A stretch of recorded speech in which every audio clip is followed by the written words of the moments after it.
Is it time? It is time for us to do what we have been doing, and that time is every day. We'll know in a very short period of time, but it looks like it could be something that will be not good. Believe me, not good.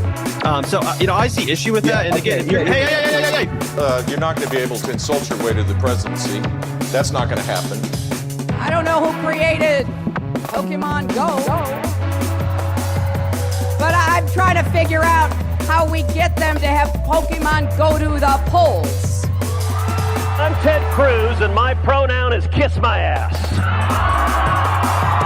So when you think about it, there is great significance to the passage of time in terms of what we need to do to lay these wires, what we need to do to create these jobs.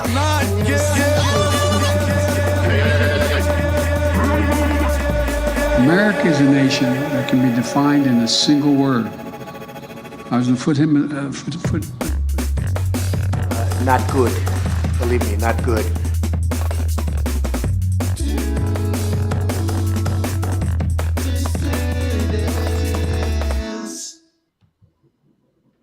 Buongiorno.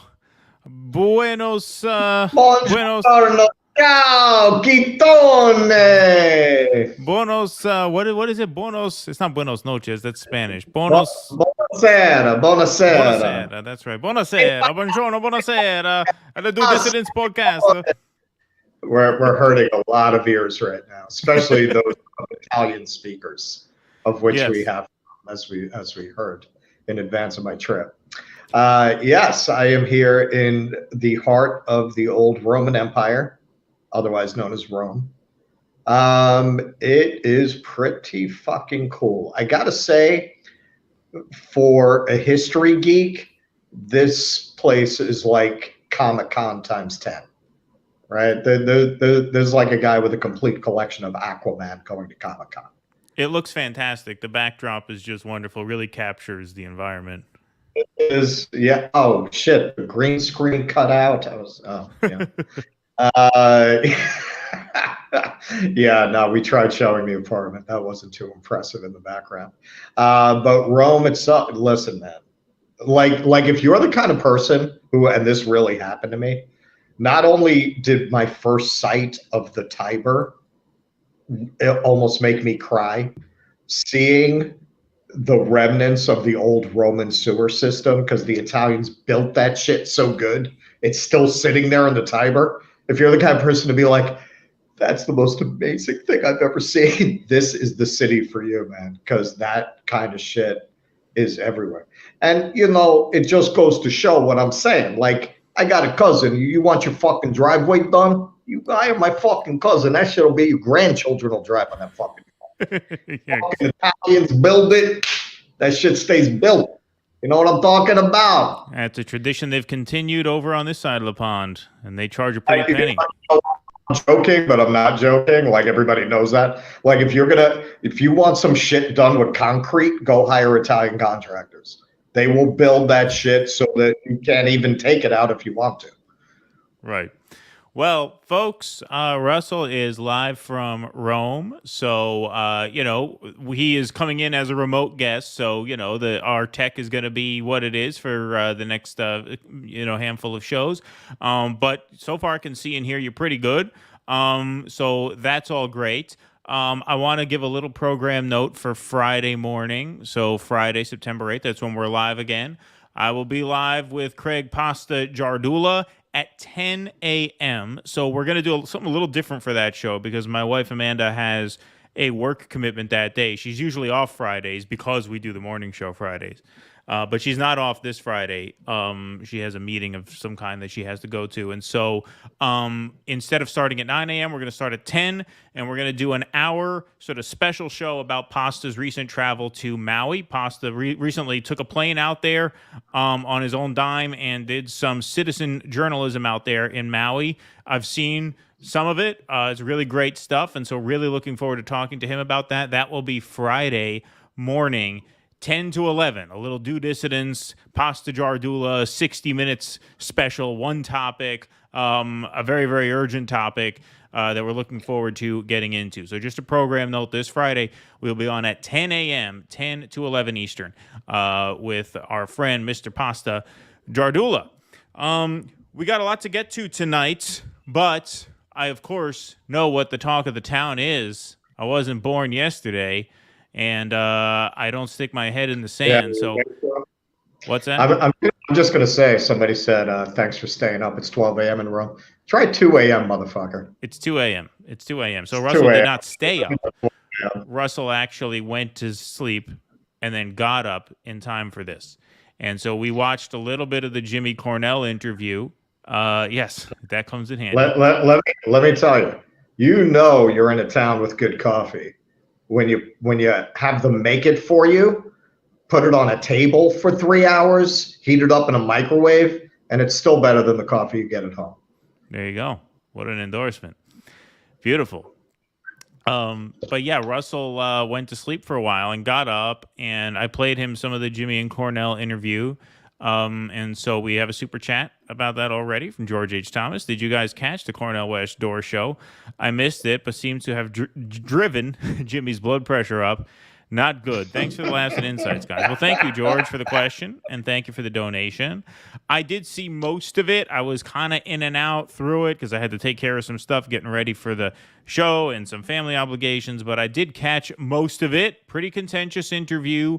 My take on this is that, well, I shouldn't say I have a final take because I didn't really see the whole thing. I couldn't really focus on the whole thing. What's that? I thought we were going to do the big reveal at the end of our take. Oh, yeah. No, I mean, well, we got to just... That fucking right-wing grifter strikes again. God damn. God damn it. No, I mean, what you saw in that interview was the sort of self-limiting tendency of the left. That's what I really saw. It's just a self-limiting tendency, almost a self-destructive streak. Glenn Greenwald has said over, one of his best tweets, and he's had many bangers in his day, but one of the best tweets of his was that the left is the only faction of politics that seeks to make itself smaller. And you saw that on display with that Cornell West interview, particularly when it came to discussions about identity politics and, decisions whether to, center those issues or sort of put those issues in the background to center on class issues first. You saw a lot of tension around that.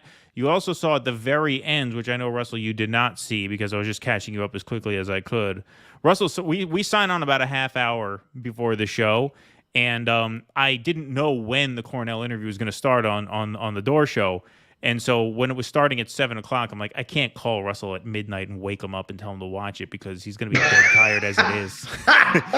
So I caught him up as quickly as I could. But at the very end, when Jimmy started asking about the COVID stuff, about the mandates and the lockdowns, it seemed to me, like I said, I was one ear on, one ear off because I was running around getting ready for this show. It seemed like Cornell was giving him an answer that he liked. You saw Jimmy's, fist go like this, like he was feeling it. But then, right after he gave that answer, Cornell says, but I have to tell you, brother, where we have a disagreement is that I don't consider this particularly important at the time, some version of that. And I just thought, what political candidate goes out of their way at the very end of the interview? Because he knew it was the very end because there was some confusion as to when he had to sign off. So he knew this was like the parting words.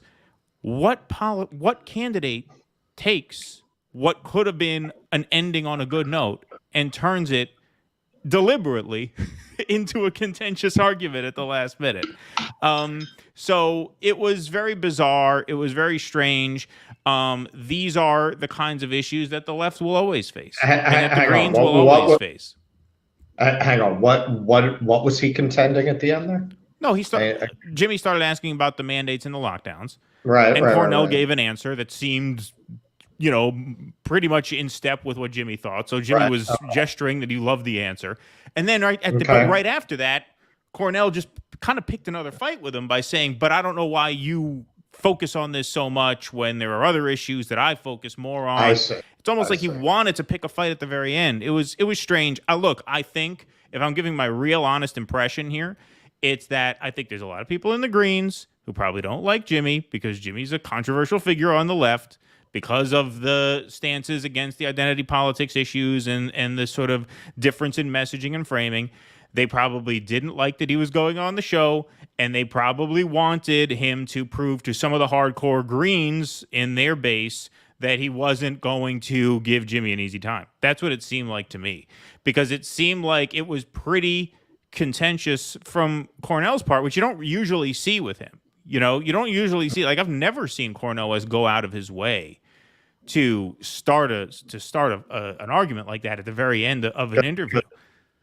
Okay, well, and this is what I was saying, and Keaton can tell you, the parts that I did see, I literally started clapping at one point for some of the questions, one of the questions in particular that Jimmy was asking him. You never seen him like that because you've only seen him get pushback from goons like Anderson Cooper, where that's a very different critique. That's a less fundamental and threatening critique.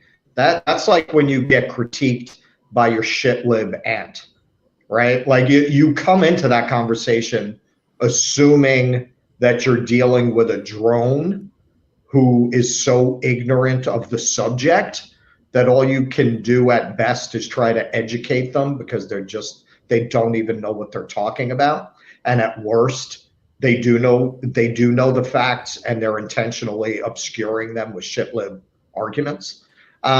This is different. This is different when you're getting a core critique from somebody who understands the fundamental worldview and shares the fundamental worldview of the left and is telling you your approach is wrong and this is why. That is a much more cutting thing to hear.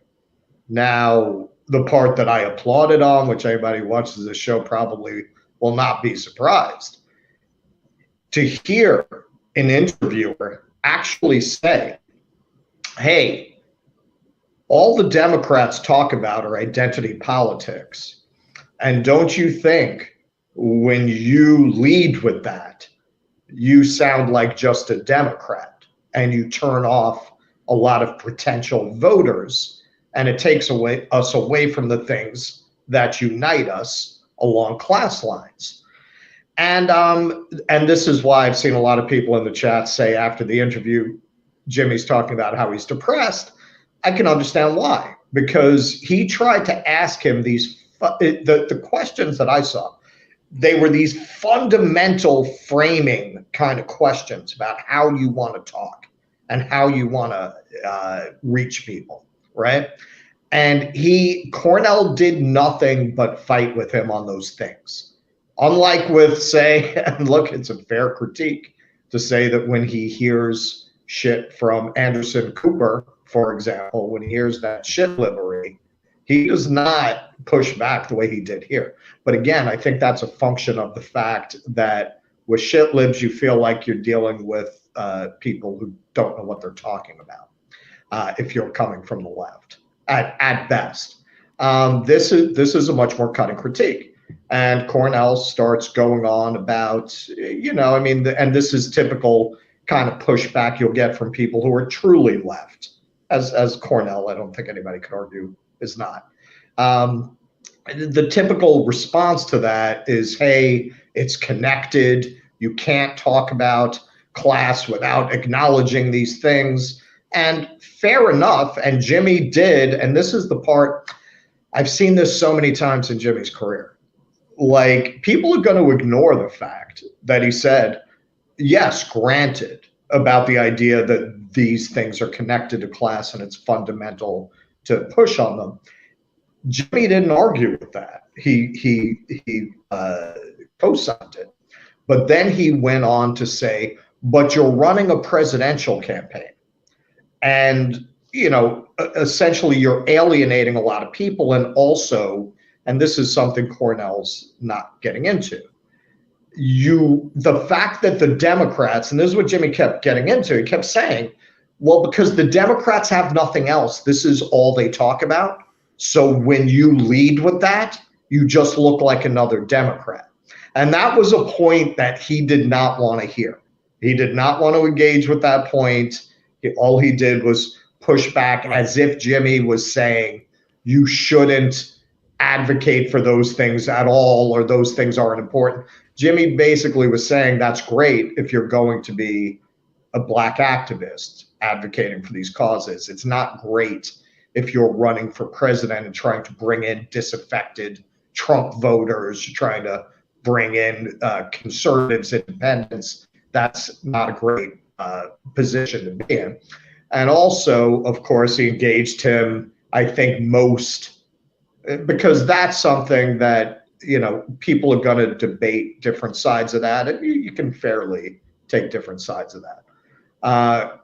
When he got into, hey, fascism is worse. We're more fascist under Biden than we were under Trump, because Cornell was trying to ask him in a way that was very much still within, I got to say, arguing with a Democrat. Are you going to say that Trump's not worse than Joe Biden? Are you saying Trump's? And Jimmy was like, no, I'm not going to say that Trump is worse. Fascism is worse now. That we've got saber rattling with nuclear powers. He broke a strike, and he threw at him all of these. They're censoring people, and he threw at him all these fascist characteristics of the Biden administration. And Cornell had no good answer for that. And again, as every time Jimmy gave him pushback that he doesn't normally get, because the pushback is not normally coming from a left perspective that he experiences, a liberal perspective. He's not used to getting that kind of critique. He didn't know how to handle it. I mean, he was just pushing back. I thought he was flailing at those questions. I said this, man. I was very proud of Jimmy. There's not a lot of upside for him to have asked those kinds of questions and stood so strong on them. I'm sure there are a lot of people in his audience who, at the very least, feel like, well, at least we can get behind the Cornell campaign and not just sink into total nihilism, who are not going to be thrilled with that with that interview. I think those of us who are being honest about it, though, Jimmy has been right a lot more than he's been wrong over the course of this little adventure that we've all been on. So I feel that people who are disagreeing with him on this, or on the questions he asked, or on the framing that he presented, time is going to prove him very right. There was nothing I agree with. Yeah, it's a question of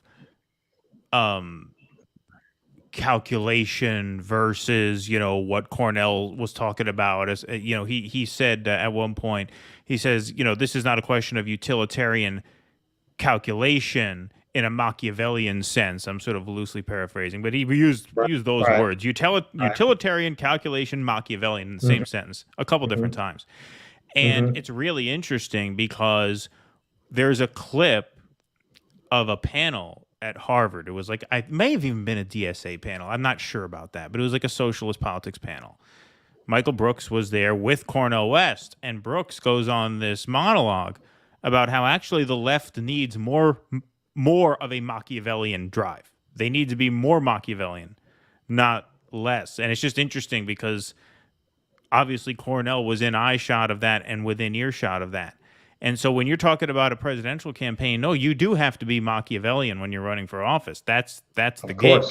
That's the gig, right? And so you do have to have that cutthroat instinct when you're running for office, even if you're running a third-party candidate with no real chance to win, as anybody at all connected to reality acknowledges that Cornell West is not going to be the 47th president of the United States. But you still have to have that instinct, right? I mean, that's the game that you're playing, and you are playing that game when you run for office. And so the question is, do you message in a way that broadens appeal beyond traditional left constituencies, especially when you're talking about the Greens, to not just Trump voters, or not just disengaged voters, but the efficacy of saying, in Jimmy's case, that Biden is more of a fascist than Trump, or if Cornell doesn't want to take it that far, the efficacy of not getting into that at all, like I said, from a utilitarian and Machiavellian standpoint, which you have to have a sense of that if you're running for office, is that when you look at potential Cornell West voters, you have a few million people who are going to vote for him anyway. The Greens get, what, a couple million votes, every time? Right. Then you have, tens of millions of people who are not going to vote for him either because they don't know who he is or they don't care. They just D or R and that's it. But then you have this key potential voting block for Cornell, which is people who are on the left and who want to vote for Cornell, but are going to be afraid to vote for Cornell because they are afraid that by voting for Cornell, they're going to tip the scale to the greater evil, Trump. Right. So if you talk in a way that reaffirms that fear, if you talk in a way that like I said, reaffirms that fear that, yes, Trump is the greater evil, it's going to make those voters more afraid to vote for you. When you make the case that actually, no, Donald Trump is not the greater evil to Joe Biden, you could say that Trump is the lesser evil, or if you don't want to go there, I think as a Green, you shouldn't even go there. You shouldn't even go who's better, right? You should say these are both horribly unacceptable. They're equally evil. They are equally threatening. That takes a lot of the anxiety of your potential voters away because they're not going to feel like they can't vote for Cornell because they don't want to empower Trump, right? Whereas when you talk this game, Biden's milquetoast, but Trump is neo-fascist, well, that makes Trump sound more dangerous, which is only going to make those potential voters less likely to muster up the courage to vote Green. Right, and that's a great point, and that was how Jimmy initially presented it. Eventually they got into the substance of it, but Jimmy's first stab at that was, he didn't put it this way, but basically he was saying there's a logical fallacy here. How are you going to tell people to vote for you if you're saying that Trump is this fascist, right? Because clearly, there is some potential for you to take Biden votes much more than there's potential for you to take Trump votes. Let's be real here. Of course. Right? The black professor in the Edwardian suit is not as much of a threat to Trump's voter base as he is to Biden's voter base. Let's just be real about that. And he framed it that way first. And again, he's right. He's right. You cannot tell people when the main argument being used against your voters is, well, you want to see Trump? Like, that's the only argument, right? That's all they got. But Trump, but Trump, but Trump.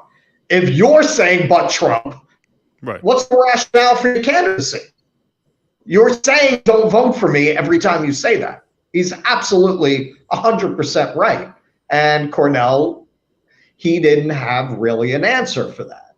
Look, people who have been saying the Biden, my brother thing, we've been pushing back on that because it's part of his style, right? And it's effective. That's the effectiveness of passive resistance. It's very hard for people to be aggressive towards you if you're loving towards them. There's a strategic value to that approach. But yeah, is he sharing DNA in his worldview with vote blue no matter who Democrats that in the end undermine his candidacy with the kind of voters that he needs to be effective? Yes. And I think that was the core of everything that Jimmy was getting at. And he very emphatically did not want to hear any of that. Yeah, I think that's very well said. All right, folks. Well, we have a show of our own planned for tonight, and actually the Jimmy Cornell stuff will come up, I know, at least in one of my points in one of these segments. So we're not completely done with that as a topic, and we're happy to take more questions on it, especially if you throw some of that sweet cash on those questions and make them a super chat. So throw some euro for Mr. Davila over here. That's what we love to see. This gelato doesn't come cheap, I tell you. Doesn't come cheap. Doesn't come cheap. Well, Russell's over there on the boot, and we have a boot of our own here in America. It's not as big a boot. Some might argue it's not as scenic a boot. although it has its places, right? One of Russell's favorite cities in this great country of ours is on the boot. And I'm talking about the state of Louisiana, which is also shaped like a boot. And so this first story is somewhat of a local story that Russell actually found because I guess you're subscribed to a Louisiana-based newspaper. Well, I'm subscribed to the New Orleans newspaper, which the current one, it absorbed all the other local newspapers. It was one of those things that real New Orleanians decried because the Times-Picayune had been the New Orleans newspaper for over a century, and it got absorbed into a soulless conglomerate. I can't speak to whether it's changed the coverage. Seems all right to me, but I don't have anything to compare it to. I've only been a subscriber post corporate takeover. All right. Well, this headline is from a Louisiana paper called Baton Rouge Proud. The source you gave me was The Advocate, but they paywalled their version of it, and I couldn't get past There's it. basically they just sucked up all these papers into one paper. Okay, well, this is from Baton Rouge Proud, not to be confused with the password to get into Lindsey Graham's secret birthday party. Okay? But Baton Rouge Proud is the name of a Louisiana newspaper. Okay, here we go. Livingston Parish School Board sues TikTok and Instagram, says apps harm teens and kids. The Livingston Parish School Board is suing social media platforms TikTok and Instagram, arguing that they addict children and teens while damaging their mental health. The school board is suing Meta platforms Instagram, ByteDance, and TikTok for Charter Communications and Cox Communications. The case was transferred to the Louisiana Middle District of Federal Court after being filed in the 21st Judicial District Court in mid-July. Quote, social media platforms like Instagram and TikTok with design elements that intentionally keep children engaged for as long as possible to the exclusion of all other activities, their users emotionally, developmentally, and physically. They lead to a condition known as problematic internet use, which is associated with a range of harms, including but not limited to exposure to predators and online bullies, age-inappropriate content, damage to children's self-esteem, and increased risk of eating disorders, and even self-deletion. What do they use? What are they talking plain English? Don't they understand we're in East Berlin here? If we're going to cover this, they have to talk around these things, the lawsuit says. The journalists have to start writing like that. I know. I mean, give us a fucking break here already.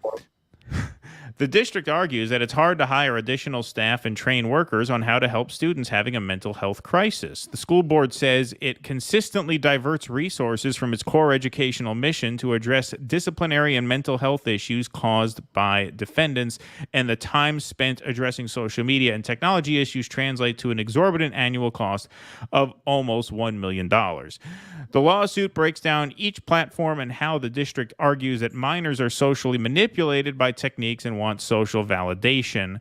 Livingston Parish is not the first school board to take action against the giant social media platforms.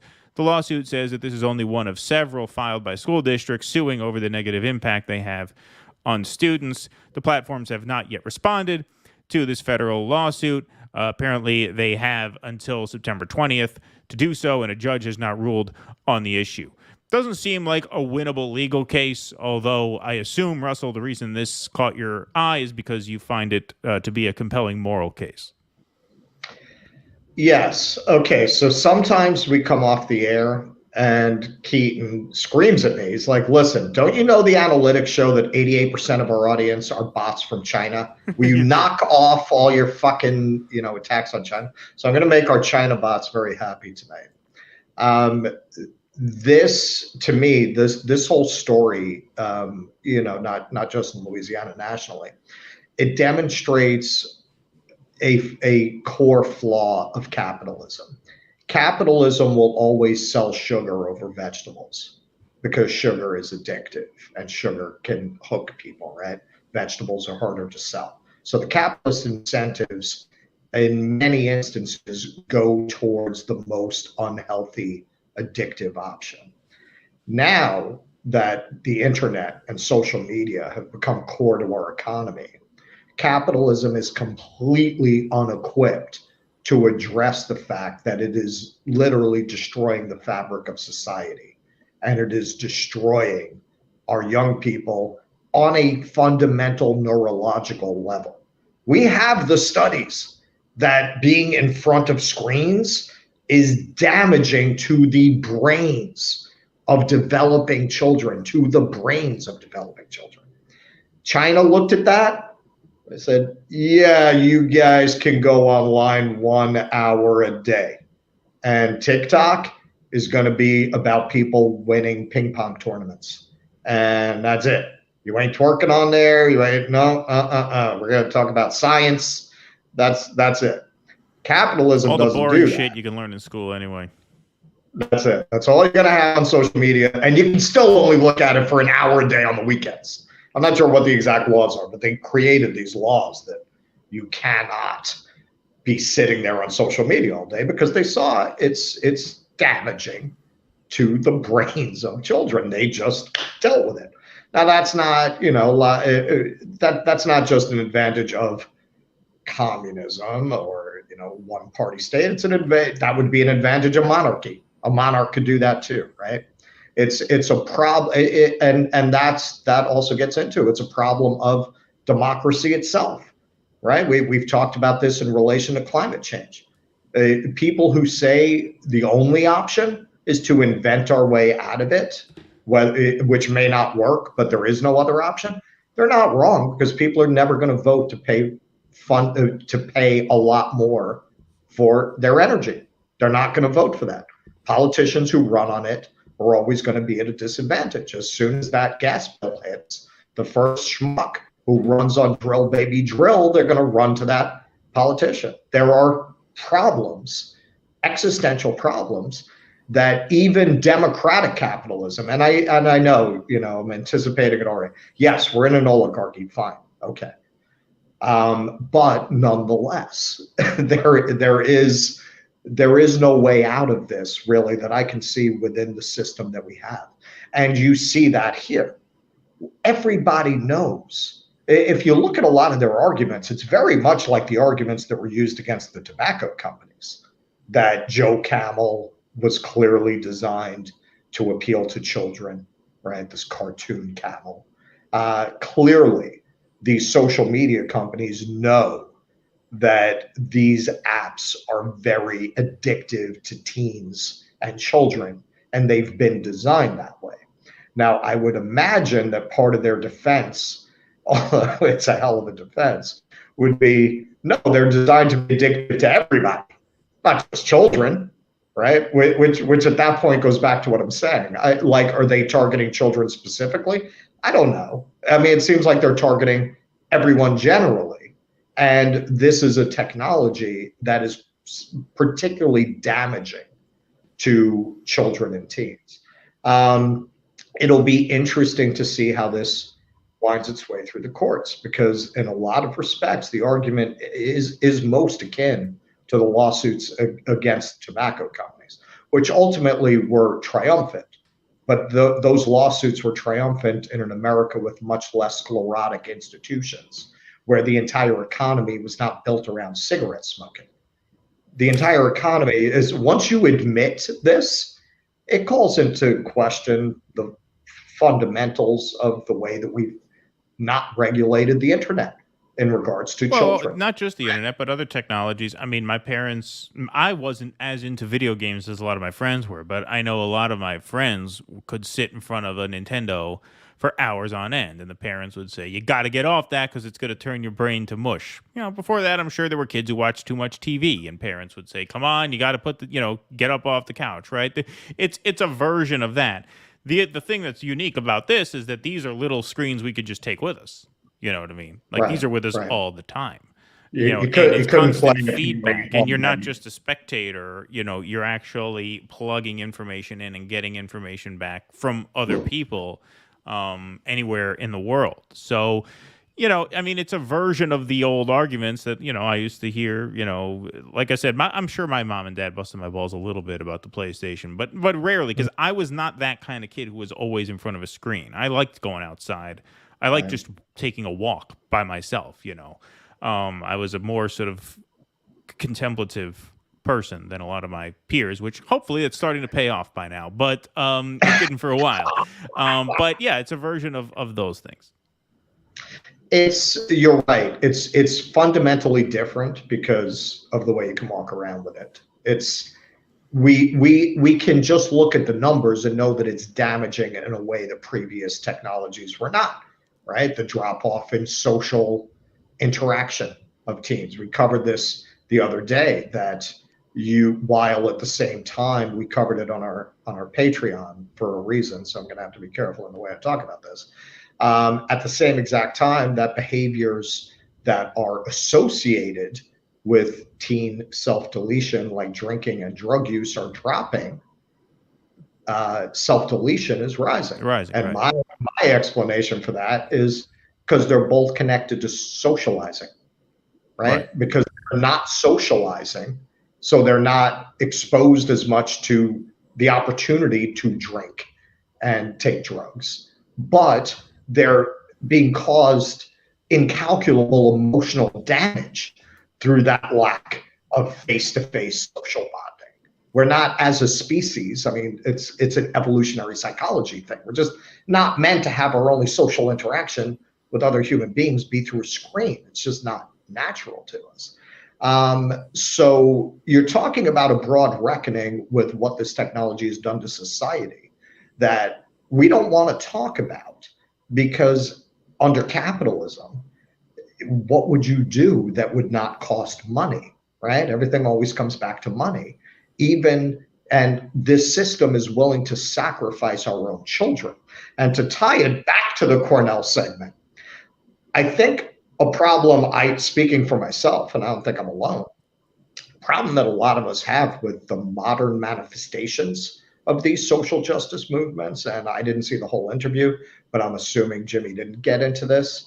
I would love, if you were going to go that far with him, to see him asked, well, do you think today's social justice movements are truly heir to the social justice movements that have inspired you?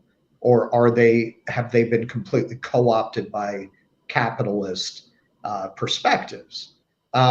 Because Louisiana is a desperately poor state. The New Orleans school district is predominantly Black children. The state consistently performs towards the bottom, if not the very bottom, of school performance. So where are all of the activists to back up this lawsuit? You're damaging the ability of impoverished Black children to study. So why don't you back that? Why don't you back that? Why don't you promote this? Why aren't we hearing about this from all of the activists?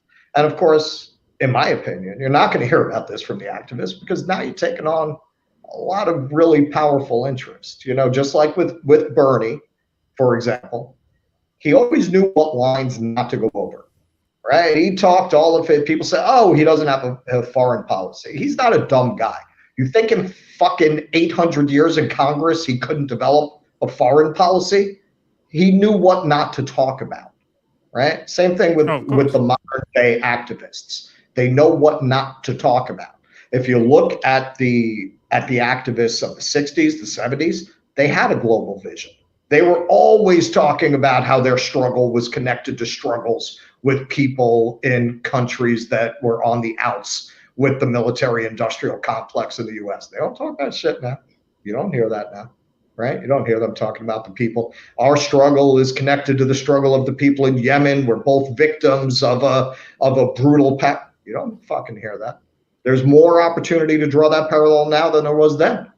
They don't talk about it. They know what not to talk about. They know where you're going to cross a line.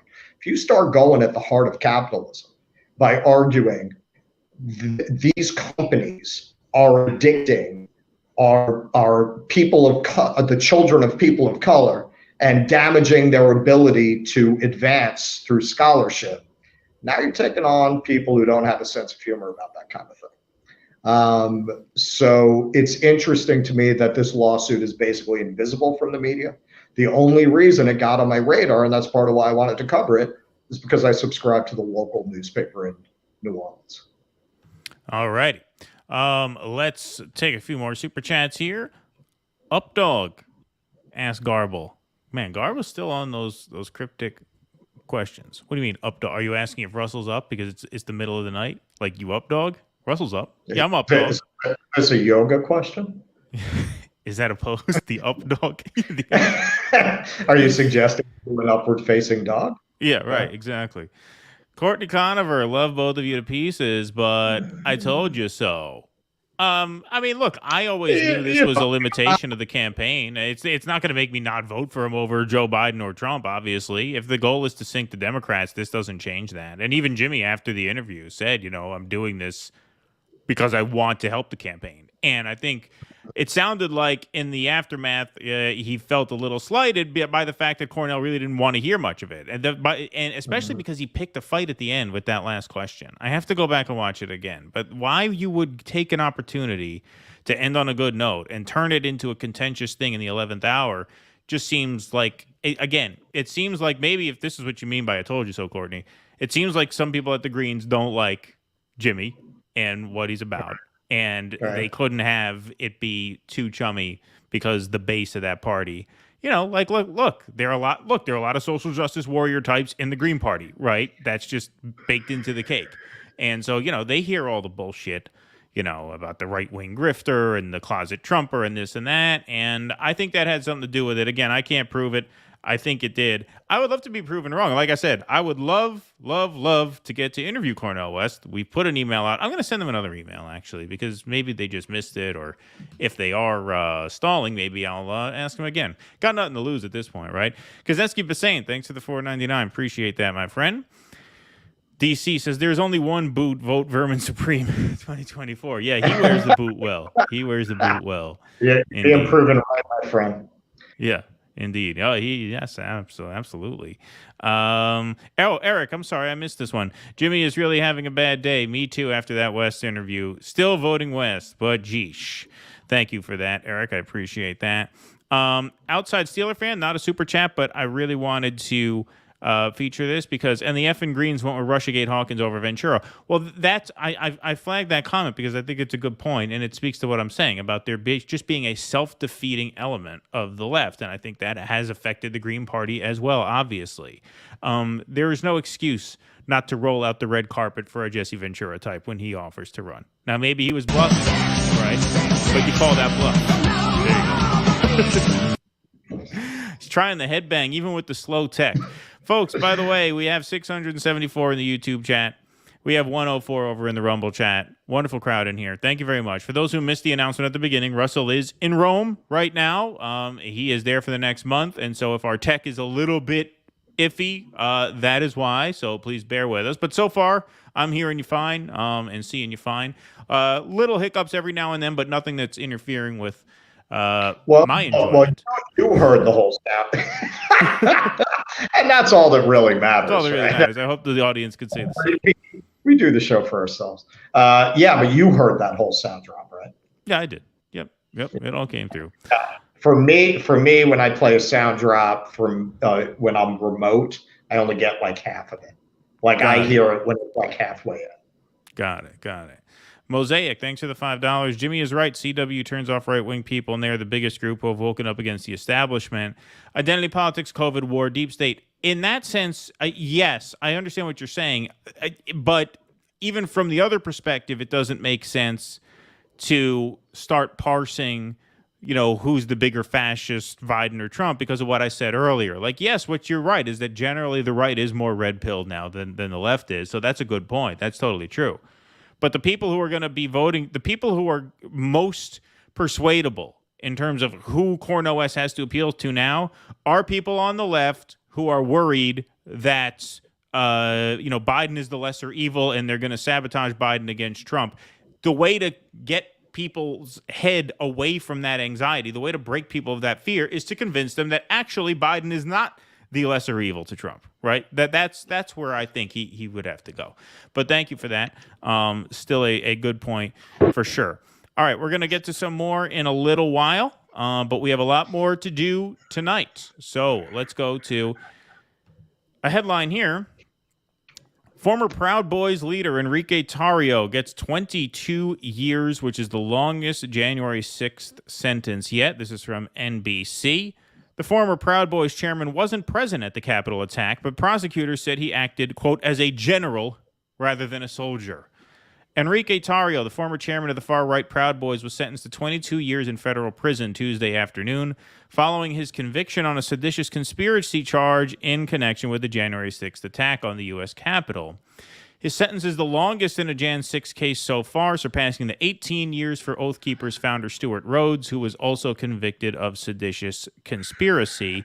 Tarrio is one of 4 Proud Boys found guilty of seditious conspiracy in May. Federal prosecutors sought a sentence of 33 years in federal prison. U.S. District Judge Timothy Kelly sentenced Tarrio's co-defendants to much lower terms than those sought by prosecutors. And then they outline a few of the other examples. We don't have to get all into that. They got off easy. Yeah, got off easy, right, exactly. AG Merrick Garland said after Tarrio's sentencing that the Proud Boys had played a, quote, central role in leading efforts to breach the Capitol. This is Merrick Garland's quote. Over the past week, 4 members of the Proud Boys received sentences that reflect the danger their crimes pose to our democracy, Garland said in a statement. Today, the leader of the Proud Boys, Enrique Tarrio, learned that the consequences of conspiring to oppose by force the lawful transfer of presidential power is 22 years in federal prison. This is a bit later on in the article, hence the little ... there. Tarrio was not at the Capitol on January 6th. He was arrested about 48 hours before the attack because of his actions at a previous pro-Trump event in Washington. Tarrio knew a warrant was out for his arrest thanks to Washington police lieutenant who has since been charged and pleaded not guilty. Prosecutors said that the evidence suggests Tarrio strategically calculated his arrest as a means to inspire a reaction by his followers. That Tarrio spent most of Jan 6 at a hotel in Baltimore, prosecutors said, does nothing to distract from the severity of his conduct because he was a general rather than a soldier. They argued for a terrorism sentencing enhancement, saying his actions were clearly intended to influence the government. The judge agreed, applying the terrorism enhancement in Tarrio's case, as he did for Tarrio's 4 co-defendants. Quote, my client is no terrorist. My client is a misguided patriot, Tarrio's lawyer, Sabino Jaregui, I'm sorry if I'm butchering that name, said, arguing that his client went to Washington to protest. Almost done here. Assistant U.S. Attorney Connor Mulrow, arguing for the prosecution, called Tarrio's behavior a calculated act of terrorism, saying the consequences needed to be abundantly clear to anyone who might be unhappy with the results of the 2024 election and any elections in the future. There was a very real possibility that we were going to wake up on January 7th in a full-blown constitutional crisis with the federal government in complete chaos, Mulrow said. This is what revolution means, and this is what he openly perused, and that is what he very nearly achieved. And it didn't take rifles or explosives. I'm sorry, that part is nonsense. The idea that they were close to overthrowing the government and that they didn't need rifles or explosives to do that, that's just nonsense in my view. But the FBI... The United States of Proud Boys. We were this close. Yeah, almost. Exactly. The FBI put out a tweet in response to the sentencing. This is from FBI Director Christopher Wray. Today's sentencing demonstrates that those who attempted to undermine the workings of American democracy will be held criminally accountable. The FBI will always protect those who peacefully exercise their First Amendment rights. Ha ha ha ha ha. But we will never condone the actions of those who break our laws, and we will continue to work with federal prosecutors to ensure those perpetrators are held responsible. Now, the funny thing about this, first of all, is that Tarrio has been a government informant in the past. He has actually worked with the FBI to set up other would-be defendants. The other thing, I'm sorry, that will never make sense, no matter how much they try and tell us it makes sense, the thing that will never make sense, according to here, Malcolm Flex, he tweets this out. Enrique Tarrio gets 22 years while not even being at the Capitol, but loosely related to people at J6, yet Ray Epps is fine. Okay, so he posted a video there. That's a video of Ray Epps saying the night before, we have to get into the building. And the crowd starts chanting, Fed, Fed, Fed.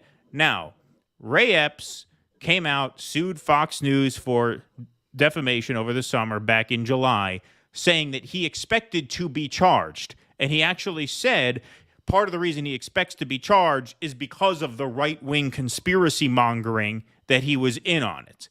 Now, whatever you feel about that, the bottom line is it's now, 2 years and 9 months later, and he has still not been charged?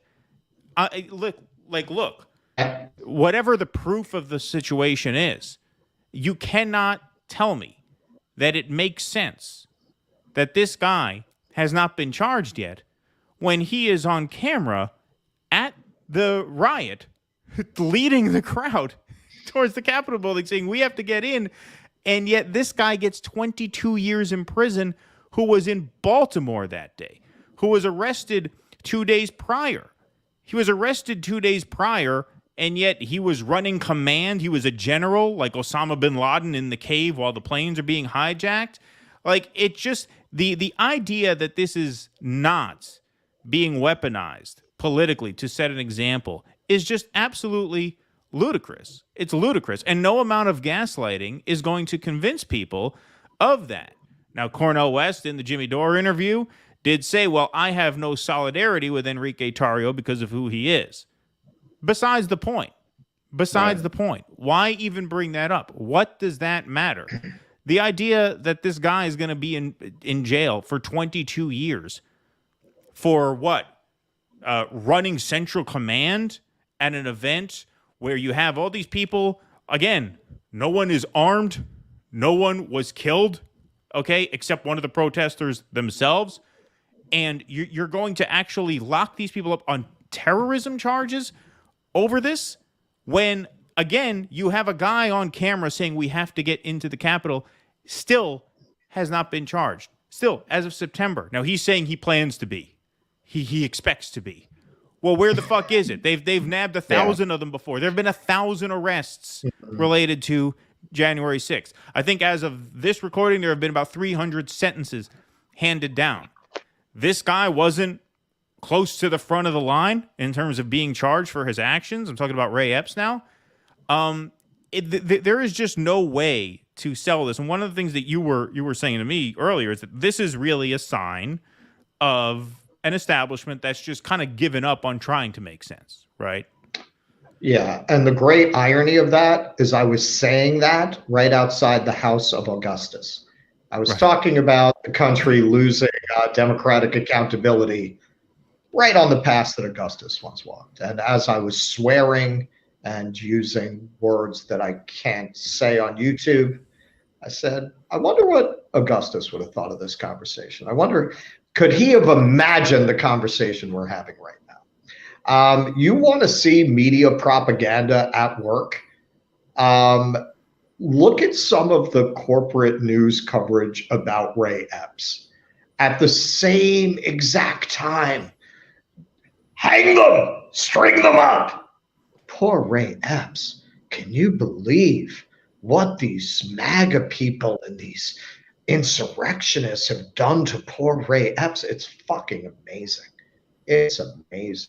I mean, I've been getting a lot into, a lot of people are, by way of explaining how our population became such mindless consumerist drones. A lot of people are going back to Edward Bernays and the whole Mad Men stuff and the birth of advertising and how they, turned a population of people that used to do, when a relative died, they didn't do anything fancy. They fucking laid them out in the living room.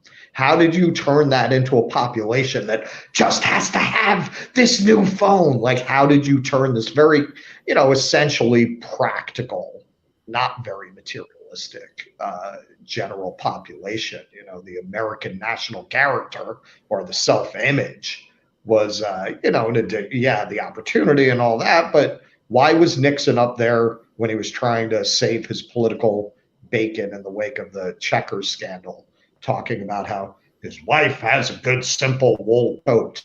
Because that wouldn't even really be intelligible now if a politician did that, because it was an American ideal that you weren't particularly fancy, right? That you were a simple person.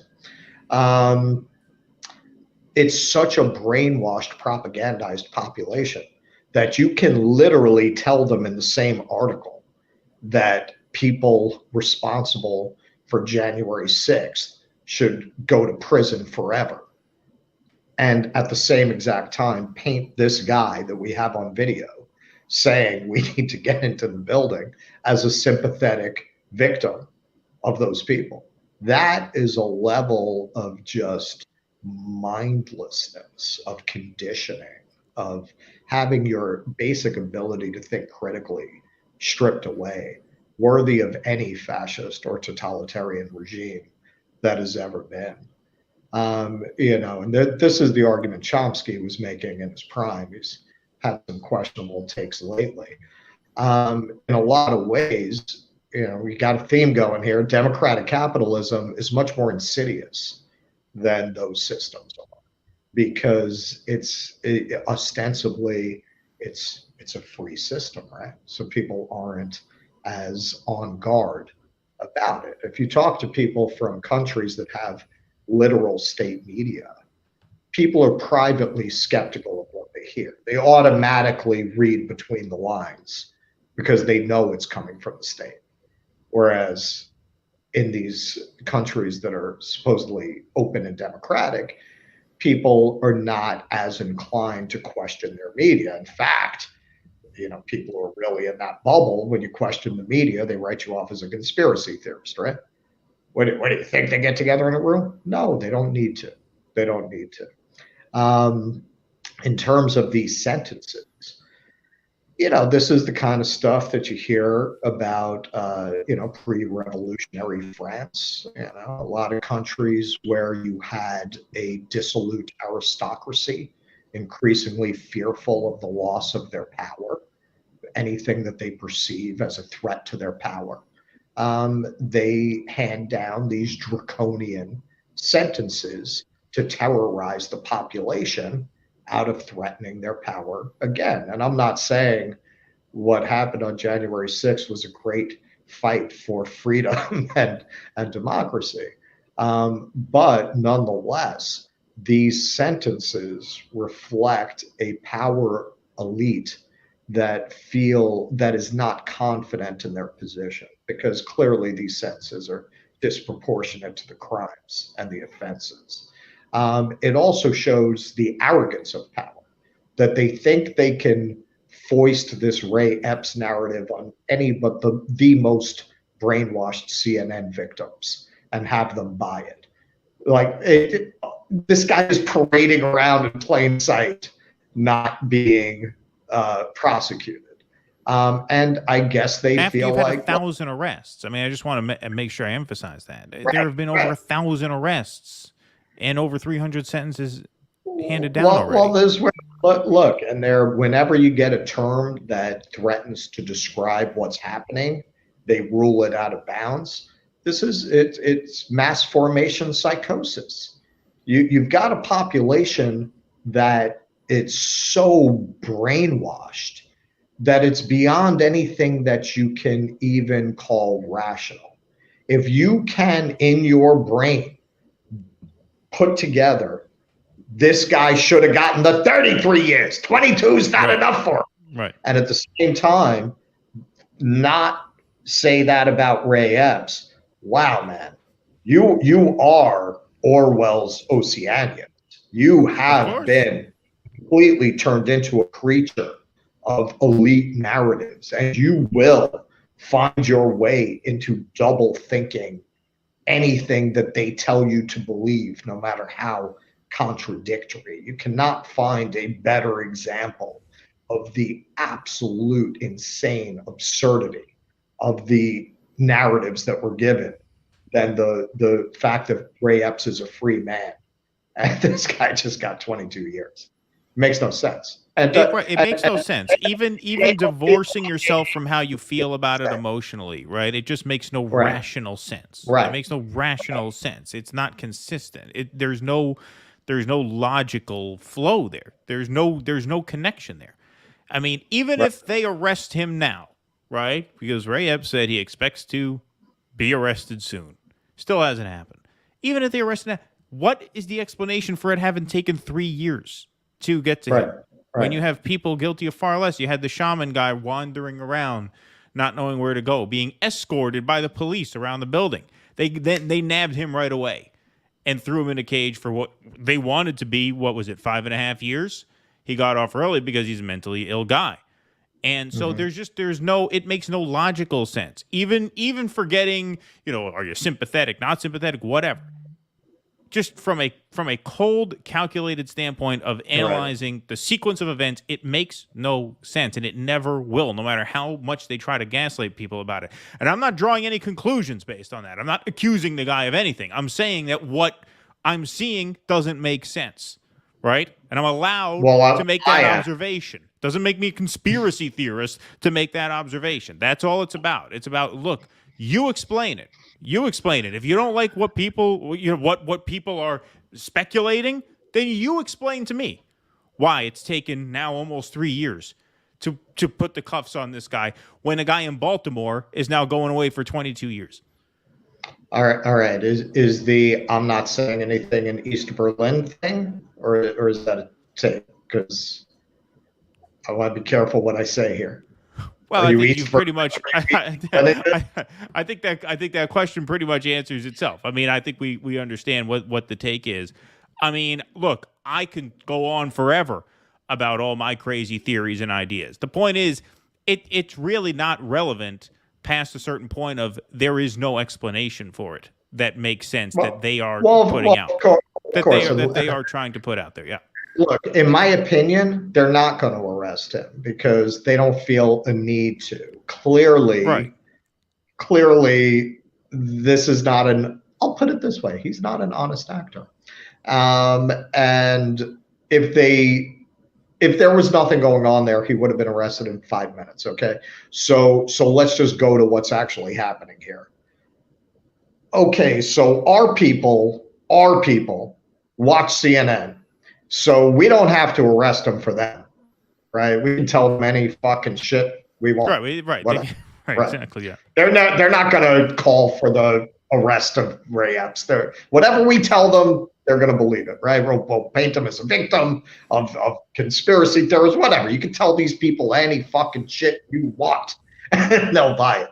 And the people who are questioning it, well, they're not our people anyway. So why throw them? We don't have to throw them a bone. Fuck those people. So I don't think they will. I don't feel that's what I'm saying. It's the arrogance of power. I don't think they feel like they have to make it look good. Right. Yeah. No, I think that makes sense. And we will see. DC, thanks for the $5.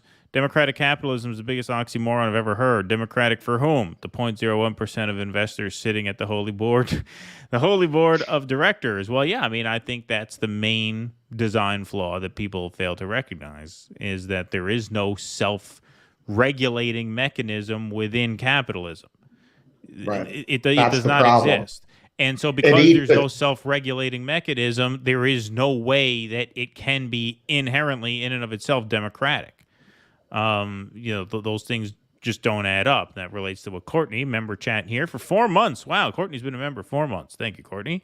Capitalism was when we had low income inequality and affording a house and family on one income. Then Reagan and the rest caused corporatism. So I have to disagree with that. I think, what Reagan did, certainly the era of neoliberalism accelerated all of the sort of pathologies that we're seeing now. But what kept those in check were, weak versions of what we would call socialism by world standards. But, we had checks on capitalism called socialism, not in a sense that not in any radical sense, but we had basically checks on capitalism that were then taken off. It wasn't capitalism that created prosperity; it was the counters to capitalism that created that. It was the checks on capitalism that actually created that. Right. So in other words, you could say, because I've heard one of the things when we were on the Larry Sharpe show, he said, well, socialism doesn't work until you add capitalism. You could say the exact same thing about capitalism. Well, capitalism doesn't work until you add socialism, right? Right. I mean, what they undid were FDR's socialist reforms, which is something that we're still doing. you go back and you watch that. It's maybe the most famous Carlin bit online, where his American Dream bit, where he says, "And now they're coming for your pensions, and they'll get it. These criminal motherfuckers, they want your pensions." And yeah, man, I mean, what have we seen since Carlin did that bit? This gradual erosion of all of the reforms that the New Deal put in place to soften the rough edges of capitalism. That's really what started with Reagan, in earnest with Reagan. It really started with Carter, but it was enacted in earnest with Reagan to start to take all of those protections away. And now it's a big part of how we wound up in the dystopian hellscape we live in today. Yeah, indeed. I don't want to get into. I don't want to belabor the argument and get into semantics. But Courtney says, "Well, now we have socialism for the rich. In other words, corporatism." Well, how'd they get that socialism? How did the rich get their socialism? What'd they do? They bought it, right? It was a market exchange, right? This is an inevitable result of capitalism. When you allow for the unlimited accumulation of wealth and concentration of wealth in fewer and fewer hands, they buy the government. They buy the state. They absorb the state. They become indistinguishable from the state. Now, you can call that corporatism. Corporatism is a result of capitalists buying the state. That's what it is. So I would consider that an outgrowth, a natural and very predictable outgrowth of capitalism itself. Orwellian 1984. I don't know if Russell packed his cowbell, but we'll have to figure out something else. I don't have to say. I thought about it and I was like, yeah, I'm not driving that shit all over Europe. All right, well, we owe you a sound effect. I didn't think of that until just now, actually. I would have come up with a solution for that, but I will until just now. find here before next show. I'll see what I can find at the tchotchke shops. All right, see what we could scrounge up. But thank you, that's very generous. Isn't Trump Machiavellian by definition? Not a Trump supporter, by the way. I would say he definitely has a competitive streak. So if you want to say he's Machiavellian in that sense, I guess, but he's certainly more of an oaf, right? Like he certainly lacks the precision of someone who I would call Machiavellian. A politician who I would consider Machiavellian, like I would say Bill Clinton is a Machiavellian, like because he is very precise in his execution of how to achieve power. Right. And so that would be a better example, I would say. Trump is kind of a bull in the China shop. He fights hard, so I guess he has that in common, but not that precision in execution. Trump is a bully in the true sense. He sees life as a zero-sum game. You win or you lose, and you never want to be a loser. So you go at your opponent relentlessly in the face of all facts to the contrary. Doesn't matter what the fact, you just keep going. Just keep going. You fight to win. That's it. Right. That's what life is about. Right. Top J, thank you very much for the $6.99. Appreciate that. Cool Blue, thanks for the $9.99. Appreciate it. Green Party came out for mandates and lockdowns in December 2021. Kim Iverson reported she told her listeners her next two election cycles, 22 and 24, would be votes for straight ticket Republicans. All right. I have not heard that from Kim Iverson, but thank you, Cool Blue. Appreciate that. All right, we'll take a couple more super chats in a little while. This is, I consider it a related story to the Enrique Tarrio story in ways that I think Jimmy actually brought up to Cornell West during their interview. But this is a very, very troubling story out of Atlanta. You've all heard about this by now, for sure. The Stop Cop City activists hit with RICO charges by the same grand jury that indicted Donald Trump. This is a piece by Kelly Well from the Daily Beast.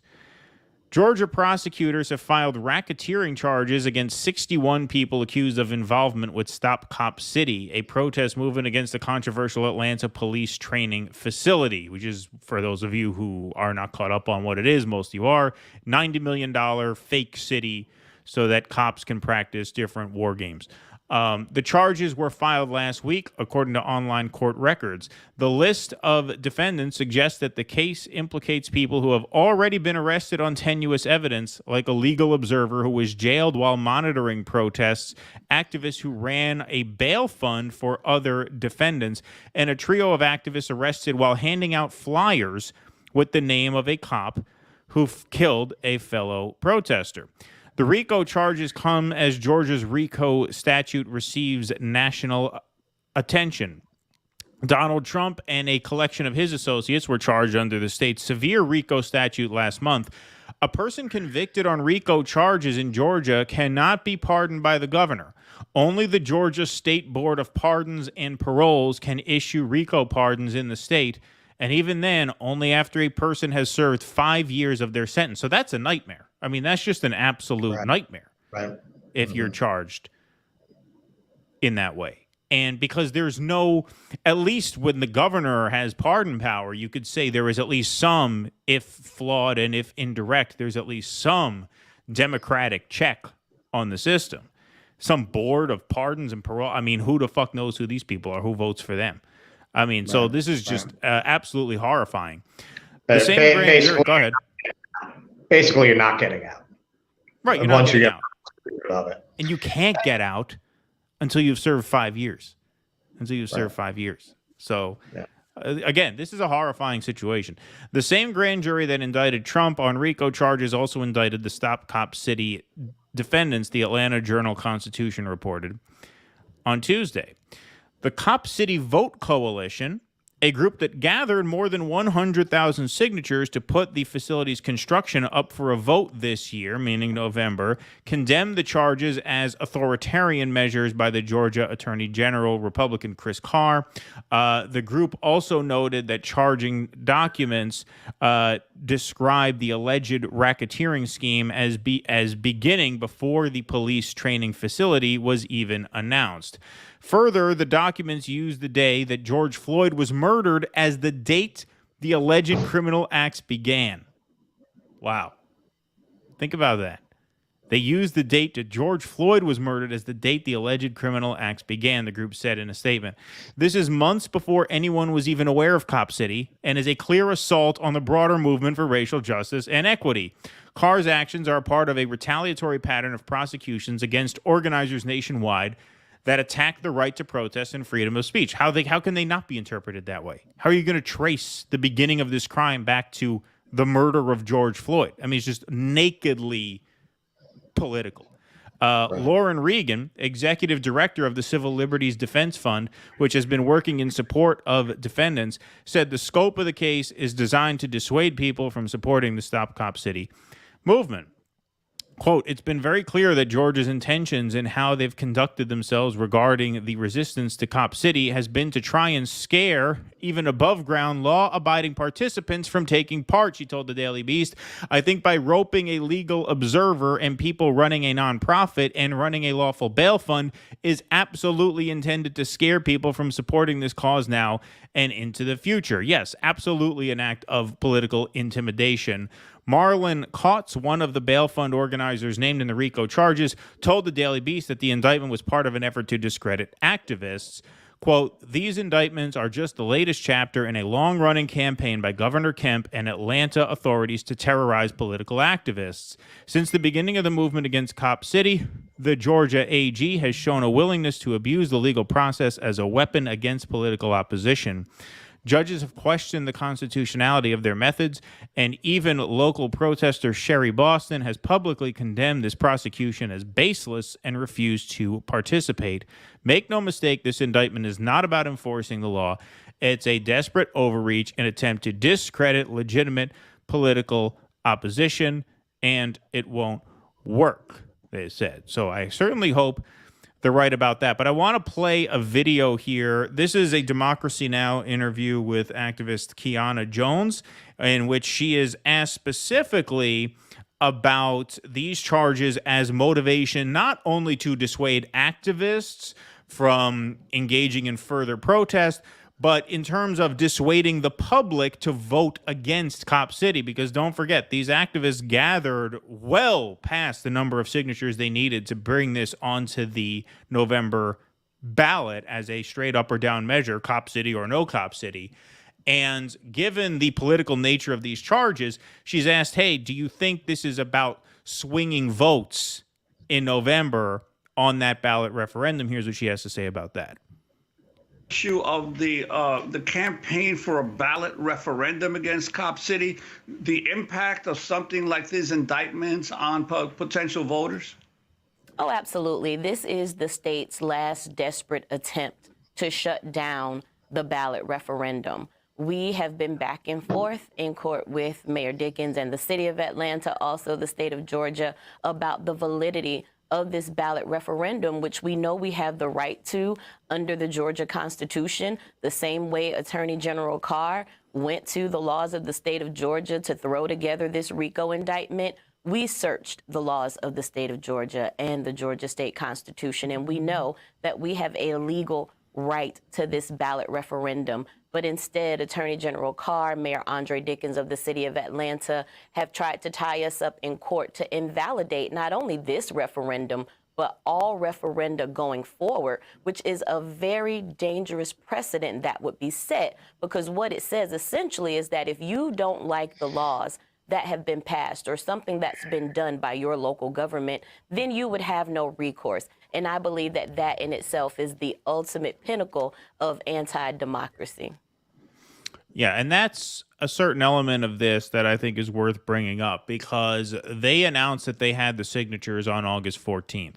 Okay, then the city announced the process of verifying all these signatures was much longer and more complicated than they thought it was going to be.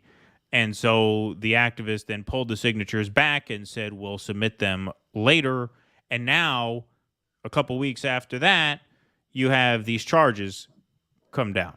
So, you know, not only is this, I think, an act of intimidation against the activists, I think it is an act of political persuasion of the sleaziest kind against the voters of Atlanta to try and criminalize the entire Stop Cop City movement, and thus turn the public off to the Stop Cop City movement, because if they can get a yes vote, then the project moves forward.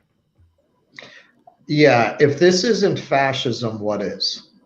If that's not fascism, what is? Right? I mean, you have this running theme of going after people who challenge the government with these unbelievably draconian sentencing attempts, right? I mean, this where they can't get out in at least 5 years. I mean, that's horrible. You know, with things like this, I think of a line from Dune where Frank Herbert says, take an hour of a man's life and take a man's life. It's only a question of degree. Right. And when you take away 5 years, 10 years, God, 20 years, somebody's life, you only have one life, right? Whatever your spiritual beliefs are, right? I mean, this life, like you as Keaton Weiss, that's once. Right, it's once. That only ever happens once. And that is, you're robbing the most valuable thing a person has, the only thing a person has at the end of their life. That's not a joke. This is why we have fought so hard to defend against illegitimate prosecution and unreasonable sentencing. I mean, it's in the Constitution. I would argue that a lot of this is cruel and unusual punishment, particularly when you look at the nature of the American prison system. I mean, if you grow up in a criminal underclass, as I did, everyone's fucking terrified to go to prison because, you know, it ain't like going to prison in Norway, man. No, you're right. That's a whole other element. You're going to be subjected to absolute horrors that certainly qualify as cruel and unusual punishment by any reasonable standard. And what better example of, hey, You know, the reason you have to call it out when it's done against the right is because it'll get done against the left too, sure as you're sitting there. And now you have, I mean, an absolute textbook example of this being literally the same grand jury that indicted Trump on those RICO charges also thought it was worth indicting 61 Cop City activists for crimes that, as we read in the piece, handing out flyers accusing the cops of murdering the activist. His name is hard to pronounce, and I don't want to, out of respect for him, butcher it, so I won't say it. But I know who he is. Passing out flyers saying, hey, we think this is a police murder? That's against what law? They're violating a racketeering law by doing that, and they give away the game by tracing the criminal activity back to the date of the George Floyd murder. How can they say it any clearer than that? They are criminalizing political dissent by definition. No crime was committed during the murder of George Floyd except the murder of George Floyd, which the officer who killed George Floyd is now in prison for. You're going to trace this criminal conspiracy, racketeering back to that day? It makes no sense. It makes no sense except that you are sending a loud and clear political statement that we will crush you if you fuck with us. They are, I mean, the lengths they're going to, and this is a whole nother thing. This is why I said we can go down conspiracy rabbit holes all we want. Why are they going to such lengths to build this fucking thing if they're not going to use it to victimize their own people? Like, what? Like, you're this committed to getting this project approved that you're willing to go to these lengths? You're willing to just destroy the social fabric of your city and your state? And again, this is a Republican AG. I wanted to mention that. But of course, it's the Democrats in Atlanta who are trying to build Cop City. So you tell me who's the greater fascist here. It's a close call is what I'm saying. It's a fucking close call, right? And ultimately, it's a meaningless question. It's a meaningless question of who's worse, Republicans or Democrats. Look at the big picture. Look what's happening. Look at how terrifying that is. Terrifying that there's no way out. There's no appeal, apparently, in any real sense, because the only appeal that you could actually implement would be a political appeal of sorts, right? Just as Trump is talking about pardoning the January 6th people if he gets in, maybe if a Democratic governor comes in, they might, again, I say this might because who's offering this? Who's actually offering a lifeline here to these people who just woke up to the nightmare news that they're being charged on RICO charges, which means no even discussion of a commutation until you've already served 5 years. And even then, it's not with the governor. It's with some faceless board of what they call it, parole. I forget what it's in the article I just read. Talk about a fucking nightmare. Yeah. Your only hope would be to go to the federal system and argue that the laws in Georgia themselves are unconstitutional and constitute a de facto cruel and unusual punishment or violation of the right of equal protection because of the stipulation that you have to serve 5 years like that. It seems to me that you must be able to challenge that as unconstitutional on its face. But you know how many years it takes to bring a case like that and have it wind. By the time you see any results from that, you've been better off going through the parole board or whatever the fuck they are. Yeah. Right. Well, you might protect other people from the law in the end.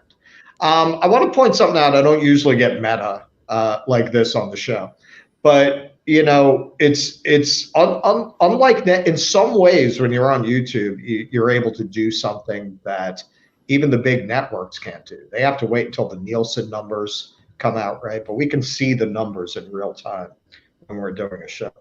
And of course, we see the numbers when we do clips. So literally, the second we started covering this, we lost about 150 viewers, right? And it's always like that when we put up clips about this specific subject, and also low ratings Elon, as we're going to start calling him. We lost viewers? Oh, we got 748. I think we're doing well. No, we were up at about 850. It dropped for a little while, back down to 666. and then it gradually started coming back up. I must not have been paying attention. So now, yeah, I mean, it was no, like a light switch as soon as we started covering Cop City. So this is part of what I attribute that to, and of course I can only theorize because while we can see the real-time view counts, we can't parse out who's watching or why. We are very proud that we have a viewpoint diverse audience. I am going to attribute that, I think, primarily to the fact that I think you have a lot of conservatives who don't want to hear about Cop City, right? Because they associate it with BLM and they don't like BLM and they think that way. But listen, if you watch our show, you know there are a lot of people on the left who very strongly advocate against things like the January 6th sentencing, as we did in this very same show. What we don't see are a lot of conservatives speaking out about things like this, right? In the end, it's the same fight. And the conservatives, if you consider yourself an open-minded conservative who's truly believes in certain fundamental rights and freedoms, and you like to watch shows like ours because you're saying, yeah, look, there are some cool Jew boy leftists out there. I didn't think so. Wow.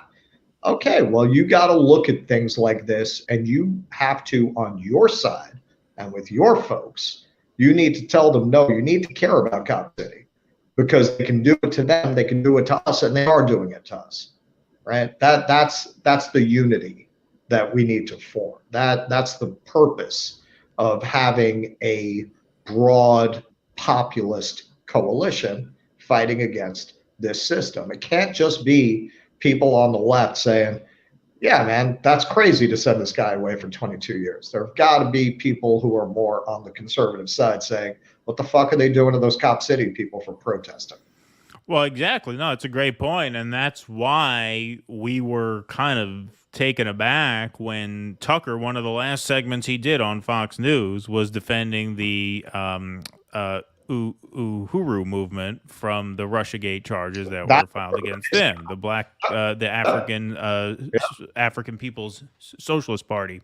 That's what we need. We need to see more of that. Yeah, indeed. Yeah, very, very well said. But yeah, no, that's why I put the Enrique Tarrio piece before this in the order, because I wanted to juxtapose those two things. What Russell said is absolutely right. It's basically, thematically speaking, it's the same story. And this is the point that Jimmy tried to raise with Cornell West, and it was upsetting to see him not being receptive to it. What Jimmy Dore was saying is that what they're doing to the Cop City people, they did to Enrique Tarrio. They did to the Proud Boys. They're even doing it to Trump. It's a little different because Trump has a lot more resources to fight it, right? He's a much more powerful person than Tarrio or the Cop City folks. But it's the same basic problem of an out-of-control state, an out-of-control establishment, whether they're Democrats or Republicans in power, who just see any threat to them as illegitimate to the point of being criminal, to the point of being punishable in the most draconian and inhuman ways. Those are issues that affect left-wing people and right-wing people. That's why I said, we covered the Newberg sting on the show a few weeks ago. You know, that was why when I saw January 6th happening, I'm saying, okay, don't be surprised if it comes out that there were feds in that crowd, because I had watched the Newberg sting. I had seen them when the boogeyman guy went out and they created Muslim terrorist criminals, created them out of thin air. Right. So now in the Trump era, the boogeyman is not the Muslim terrorist. The boogeyman now is the white nationalist, white supremacist. Right. So they can go out there and create a bunch of criminal white supremacists. It's the same thing. It's the same mechanism. Right. And I'm not saying that, white supremacists aren't intrinsically worse than Muslim terrorists because of America and the power that's granted to certain people based on certain attributes. Yeah, all that's fine. But I'm talking about the mechanisms are pretty constant throughout. And if you just focus on those, that's the critique that creates a coalition of people who, despite differences in ideology, can unite behind common causes. In this case, you just have the most egregious and outrageous abuses of the state that cannot go unchecked, but they will go unchecked as long as we are fighting each other about who's more worthy of our compassion. That's why I thought what Cornell West, I thought his answer was terrible there. When he said, well, I have no solidarity with Enrique Tarrio. It doesn't fucking matter whether you have solidarity with Enrique Tarrio. It's not the fucking point. It's not about that. Exactly. Right. Yeah, we need to get together. This is a threat to all of us. We can go back to screaming at each other at Thanksgiving later. Right. We need to defeat this, because in the end, we're all going to wind up in prison or censored or both. Right. Or both. We'll be in jail and we'll be won't even be able to write letters to home. No, exactly. In jail and banned from Spotify. Does it get any worse than that?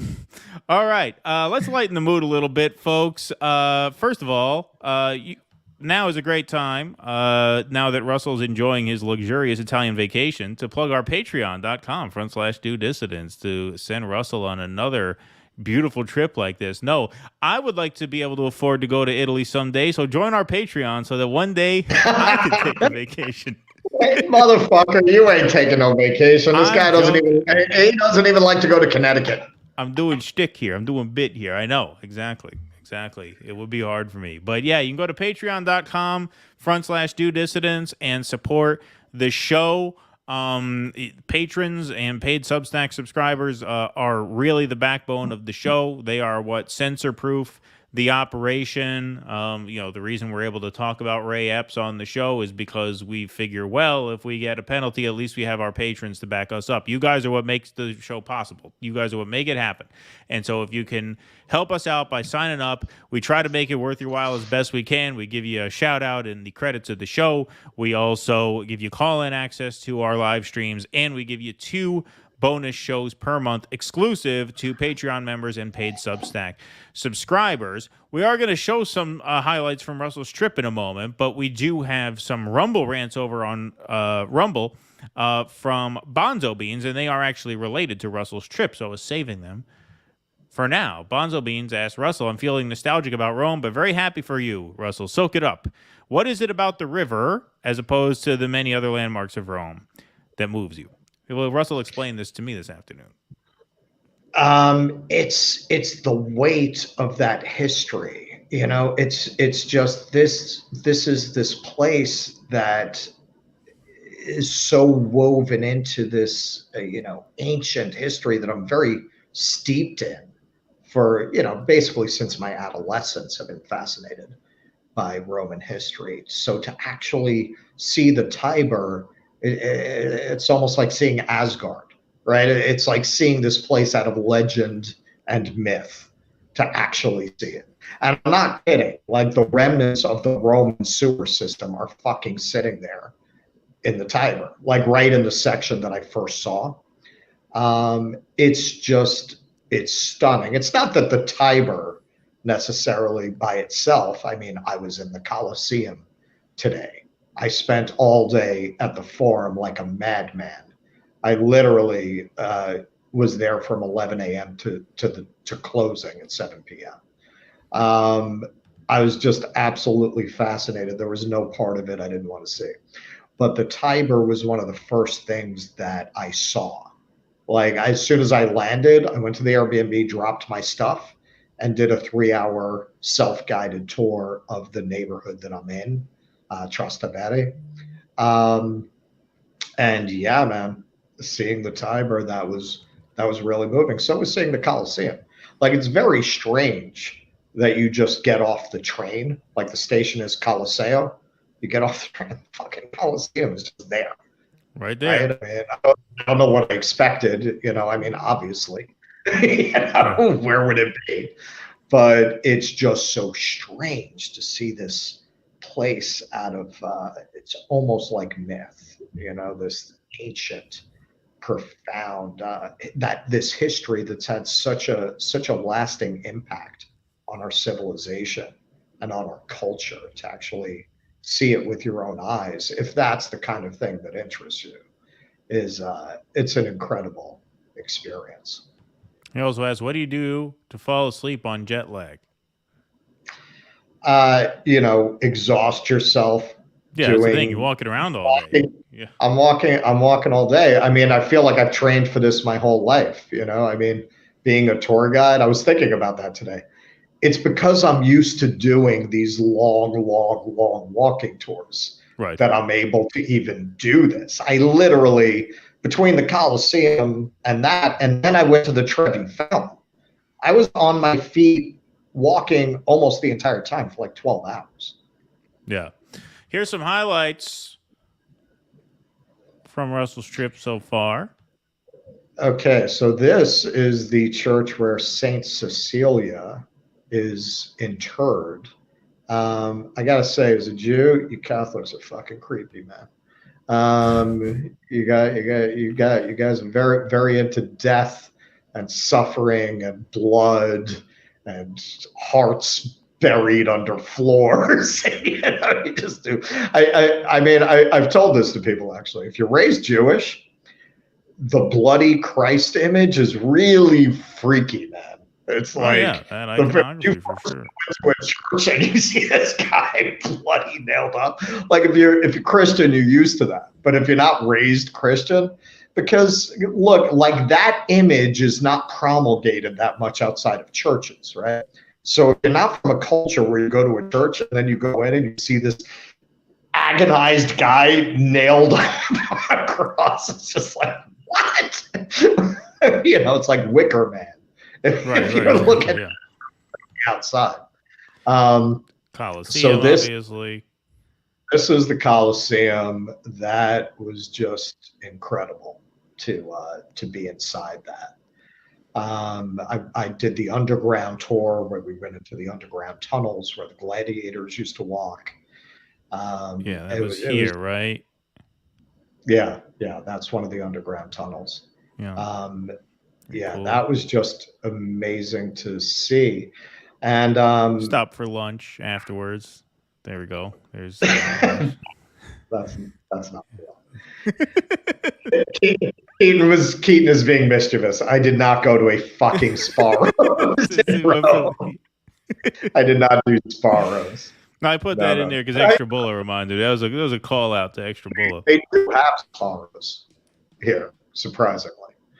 I don't know who the fuck goes to eat in it, but it does exist. Okay, so this is the Church of Santa Maria in Trastevere, where I'm staying. That was absolutely stunning. If you see the mosaic above the nave, that's 9th century mosaic. Speaking of which, these are some of the things I've learned since I was here. Basilica, that was actually the Roman term for a large public building. But after Rome became Christianized, they took over all of those buildings. But that whole style of the domed roof with the nave, that comes from because the administrator would have sat there where the nave is. So that's where we get basilica from. Very interesting. I knew that arena was sand in Spanish, I guess in Italian as well. That's why we call arenas, because they used to have sand in the Roman forums because it was easier to clean the blood, right? You could just scoop out the sand or throw more sand on top of it.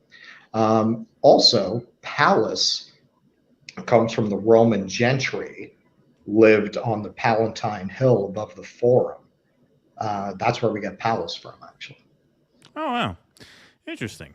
Well, yeah, that's what we got. We'll have more. Russell sent me a lot more photos and some videos. In fact, I do have one video here. We'll play this one video, which Russell said I wouldn't get, but I did in fact get this one. So here's Russell. Oh, you got that? Yeah, I've been wanting to do this all day, but there were too many. You're a little Amish, so I wasn't sure if you'd get it. Well, I like Monty Python. All right, I've been wanting to do this all day, but there were too many people around. Do you think there's something funny when I say the name Diggus? Diggus? It seems like there's something frightfully funny going on. He's one of the greatest men in Rome. Yeah. Now I really wanted to do that outside the Roman Senate, but there were just too many tourists. Too many people. I couldn't work the bit. I did that in a remote area of the Palatine. There you go.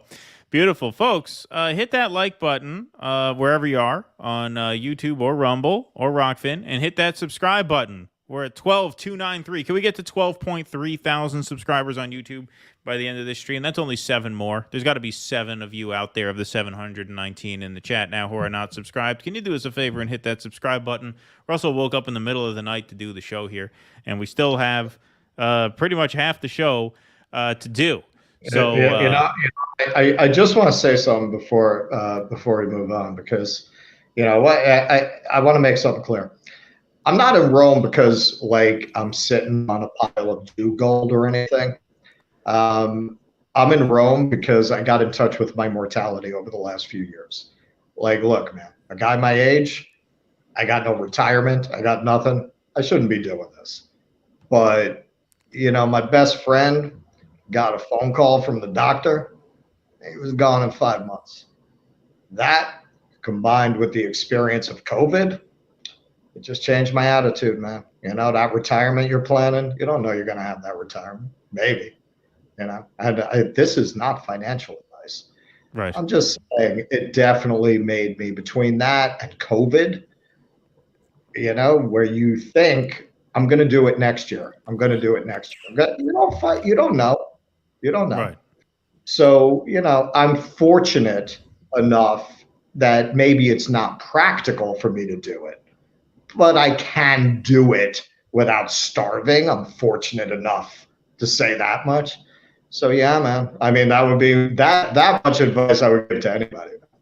If you can do it without really jeopardizing your ability to make rent, and you have like bucket list shit to do it, man. I'm convinced the apocalypse is coming.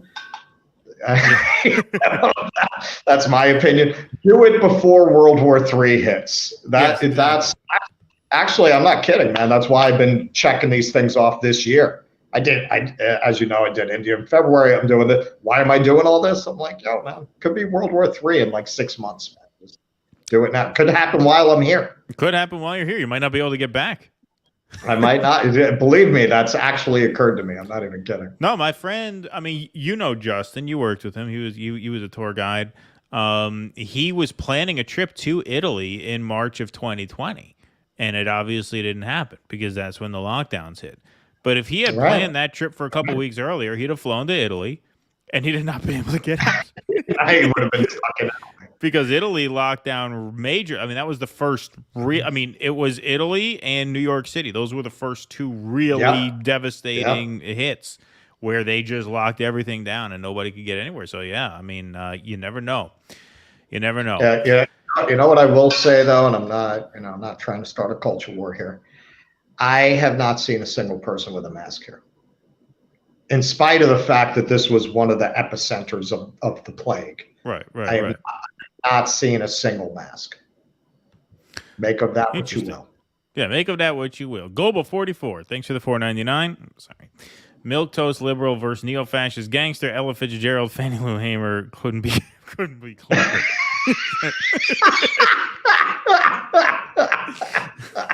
That was a good one, man. That was a good one. I like that. So far you win the internet tonight. Yeah, so far you win the internet tonight.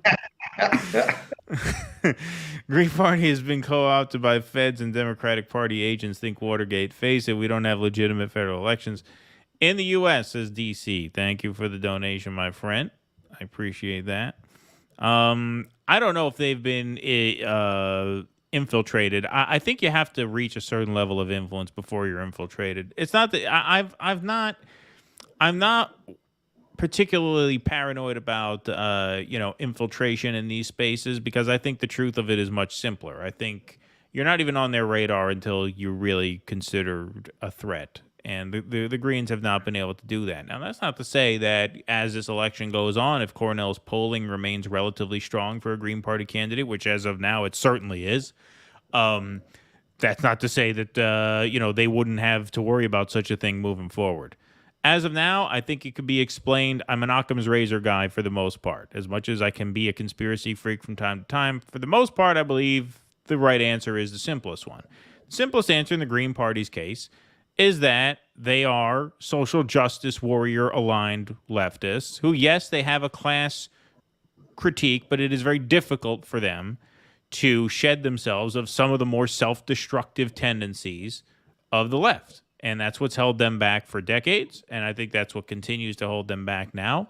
I think that's holding Cornell back a little bit, although he's able to overcome that relative to previous Green Party candidates because he has a much higher profile and he just has a lot more talent.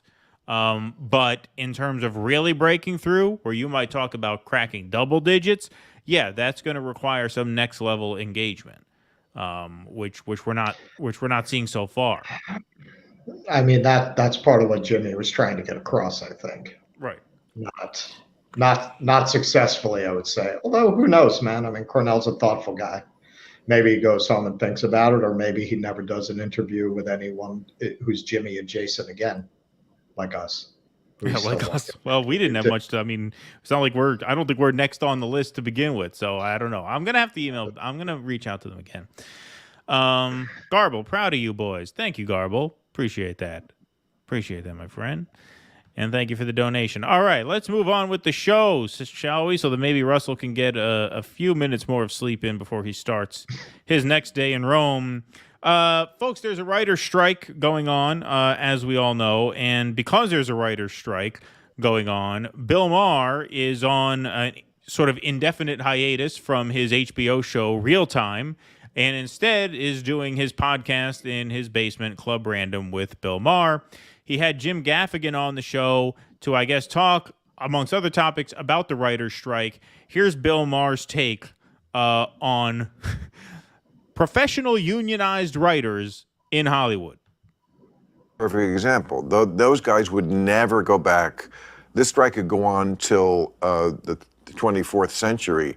They would stay out. I feel for my writers. I love my writers. I'm one of my writers. Yeah. But there's a big other side to it, and a lot of people are being hurt besides them. A lot of people who don't make as much money as them in this bipartisan world we have, where you're just in one camp or the other. There's no in between. You're either... I think he meant binary world, not bipartisan. I think that was a misspeak. But anyway. Or the other. There's no in between.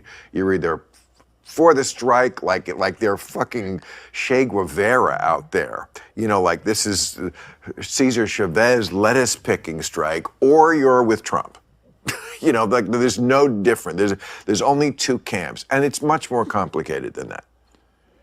It is, but I do feel like there is a lot of the points, a lot of the grievances I kind of agree with.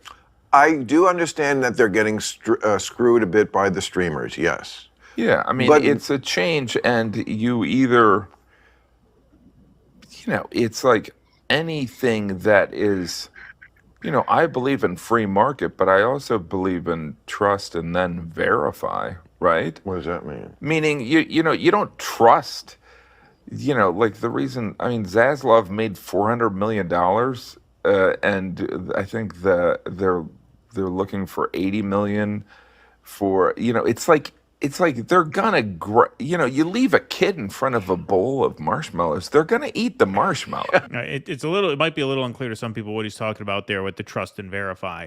What they mean is that the streamer, a lot of the studios do not reveal streaming figures, right, to the public or to their staff. And so that becomes a question of residuals, right? If you get residuals based on how well the show does, if that information is never made available to the people who stand to get residuals based on the performance of the show, they could be getting royally screwed. So that's what he's talking about. Just to interject something. You know, Disney is being sued by shareholders now on the grounds that they lied about their numbers. Because you can, right? I mean, they can tell you whatever they want. You know, once streaming, and this, I believe this really, Netflix started this precedent of you don't have to be transparent about your numbers. It was inevitable that these companies that would fucking kill their grandmothers for a nickel would start lying about it once you made it the convention that you don't have to report your numbers. Of course, they were going to start lying about their numbers. Right. Absolutely. All right. Now here it gets a little worse here. Much worse, I'd say. It's not like some grand thing. It's... Well, I don't know. What you're saying? They're only asking for $80 million? Well, I'm saying they're asking for a lot of things. They're asking for a lot of things. Like kooky. Like what I find objectionable about the philosophy of the strike, it seems to be they have really morphed a long way from 2007 strike, where they kind of believe that you're owed a living as a writer, and you're not. This is show business. This is a make or miss league, and not everybody. You don't think that like they should, that streamers should reveal numbers so that they can? Oh, maybe things? Sure. Okay. They have this philosophy that you're owed a living as a writer when you're not. Well, I don't know which writers he's talking about, because I think most people would agree that your 23-year-old cousin who just graduated UCLA Film School, who has a screenplay that he thinks is dynamite, and isn't it unfair that nobody else likes it? Yeah, you could say that person is not owed a living as a writer. But that's not who's on strike, you fucking asshole. The people who are on strike are union writers. They are professional writers. It's the Writers Guild of America who's on strike. So the people who are on strike are people who, according to the standards set by the industry, are professional quality writers who are employed, many of them at very successful shows, who are not paid enough as it is. They are not guaranteed any sort of benefits or retirement. That's kind of the nature of show business. But they're also being fucked doubly, triply now, or perhaps infinitely, on the residuals front, because they're not being told exactly how much they're owed, and there's no way for them to know that because there is no independent verification of that. But just the idea, well, you're not owed a living as a writer.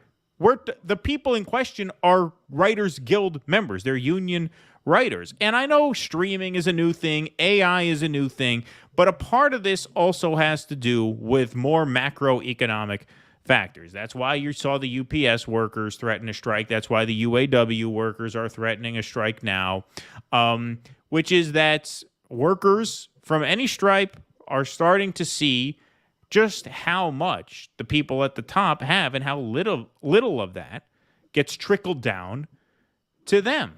You have a lot of comics, a lot of just mid-range stand-up comics who just make a very modest living as stand-up comics. A lot of them have written from time to time for these late-night shows that are very successful. Mm-hmm. They don't pay that much. They don't pay. They don't pay enough where the people can make a living just on those gigs. That's why they're out working the clubs every night to supplement and things like that. Right? And so the industry just never paid very well. It was always a highly unequal industry. Bill Maher has been in the industry for decades. He certainly knows that. He is not one of these guys, to his credit, who was sort of, I shouldn't say grandfathered in, that's not the right term, but he's not a Nepo baby, right? I mean, he started slumming it in the clubs in New York, and he worked his way up, and God bless. And maybe his writers get paid well, which is why he's saying, well, I love my writers, but the writers are making it worse for people who make less than them. I don't know what he pays his people who write for him. But the idea that, all writers think that they're owed a living, that's just not what we're talking about here. Right. All right. So I have a few things to say about this. One, Bill Maher is really on a roll with his Louis XIV takes the last couple of weeks. Exactly, yeah. From making doing the almost impossible and making Marianne Williamson look like the In Touch one. Right, exactly, yeah. with his Skid Row, I don't go there take. Americans are doing great. Oh, the ones that aren't doing great? Well, I don't go there. Right. That incredible. I don't see look at them. I look at them. We're not talking about the people doing badly. We're talking about everyone else. Right. So that was amazing. And then this one, how dare these writers expect to be paid an amount for their work that allows them to eat? Right. In my day, we were paid in coal. Right. Like, what the fuck are you talking about, Bill? Especially, as you say, having been in this business for decades. I've touched on this when we've talked about this subject. You got a few things going on here. Bill, Mars, take a side.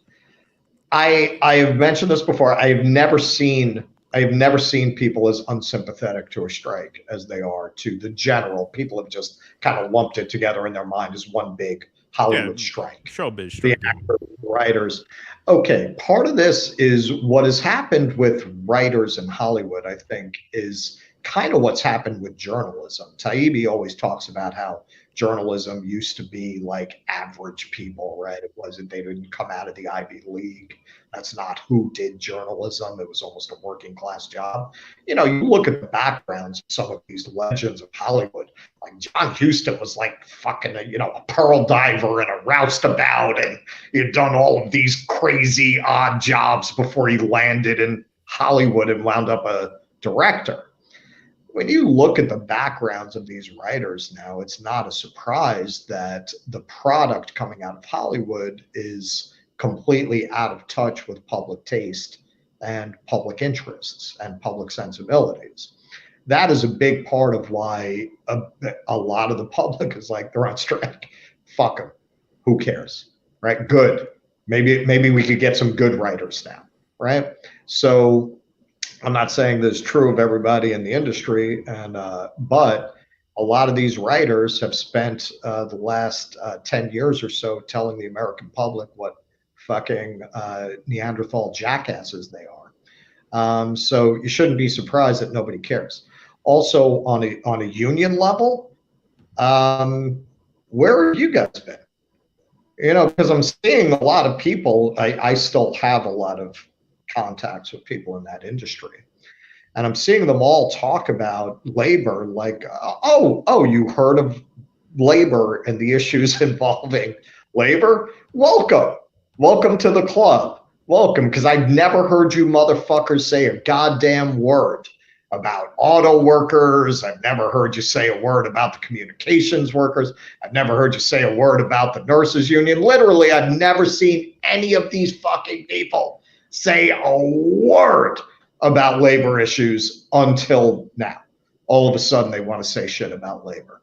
And I think they're not even doing it now. Look what's going on with the auto workers. Look, this is all true. I just have to interject a very, very quick thing because because I think that while we can say like, okay, yeah, I mean, in Enrique Tarrio's case, we don't share his politics, obviously. But we don't think he should be serving 22 years, or we think that the Trump charges I'll get there. I'll get there. We gotta I personally would probably find these people very, very difficult to talk to for more than 10 minutes without wanting to throw up. That doesn't mean I don't want them paid. Ultimately, I'll get there. Yeah, let me finish. I'll get there. I wasn't going to say, well, they shouldn't be paid. I'll get there. But, okay, I went to the railway because somebody said to me, because I brought this up to somebody who's in the industry, and they said, well, do other unions show up to support unions that don't involve their profession? That's how ignorant these people are about labor. That's what they said, but nobody does that. I was like, no, yes, they fucking do. Yes, they do. When I went to the demonstration for the railroad workers, the pilots union was there, teachers union, completely unrelated union. They even have a word for it. It's called solidarity. They even have a term for it. They didn't even fucking know that was a thing. And I think this is particularly egregious to a lot of people who are conscious of the labor movement because they have a unique platform.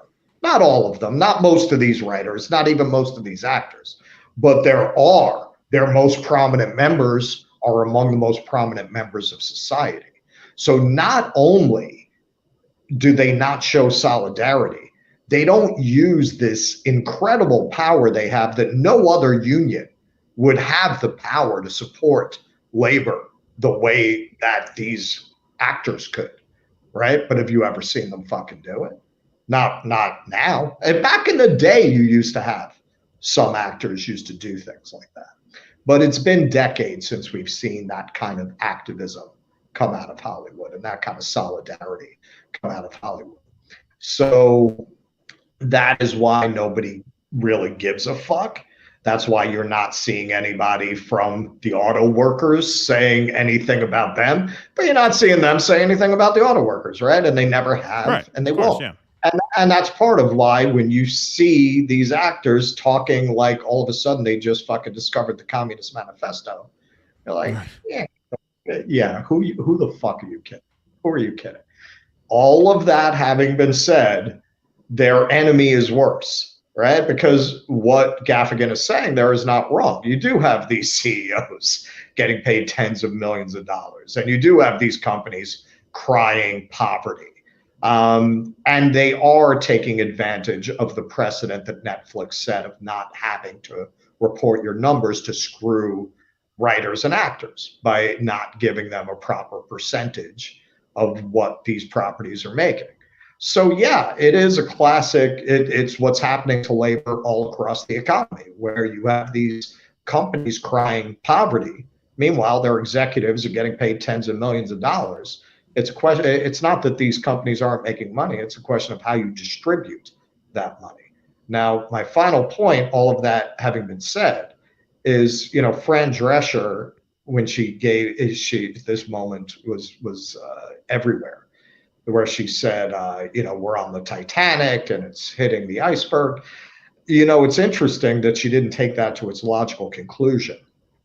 This whole thing strikes me just on a macro level as, you know, yeah, I mean, it's rats fighting over the cheese on the sinking ship, right? Like the whole Hollywood business model doesn't make any sense anymore. Content is just not distributed that way anymore. It's not where people's eyeballs are. People are looking at TikTok, they're looking at YouTube, they're looking at Instagram. And especially as there's a generational shift, in other words, as the old people die, increasingly that whole model doesn't make sense. And also you have the AI element, which is central to this. The writers don't want them using AI. Okay. What about people who aren't Hollywood studios? What about people who aren't parties to this? What about when, I keep saying this, the technology is advancing so rapidly that within 10 years at the latest, maybe within the next 5 years, a 12-year-old is going to be able to make a movie that looks like Pixar on their fucking computer. What's going to be the rationale for your industry at that point? Because I promise you, thousands of 12-year-olds making that movie are going to produce 10 that are better than anything you've done in the last. Right. Yeah. Okay. So how are you going to compete with that? So this is really fighting for control of a dying industry that is not really going to be able to continue in its traditional form for very much longer. So that's my take. That's my long-winded take. All righty, no problem. Nick in Volstead, thanks for the $2. Does Russell have a favorite gladiator? Favorite gladiator? You get on our own questions tonight. I am Spartacus. Beautiful. Alexander Meta Pistrito. Sorry. Man, I hope you try a hot chocolate and Trastevere. It's the real deal. I'll never look at Italian cuisine the same. Point taken. I will do it. All right. Beautiful. Thanks for the suggestion. DC. Thanks for the $5. You got to keep on keeping on, man. Life's a garden. You dig it, you make it work for you. Confucius. Beautiful. My favorite Confucius quote. Let's go to a Rumble rant here. Well, first, Bonzo Beans. Movie recommendation, Night on Earth by Jim Jarmusch in 1991. Great role. You've seen that? I saw that. Yeah, I haven't seen that one. It was very popular back in the day when you could get people to go to the movies for an art film. Right. Sam Fishx, thanks for the $10. I'm going to read this one because it was over the character limit to put on the screen. But here, I can do it anyway, and then I'll just read it off the screen. The West Door flap and the bipartisanship of Cop City is what we need to abandon left-right framing entirely. We need to stop calling ourselves leftists and socialists. We are populists, the people versus the elite.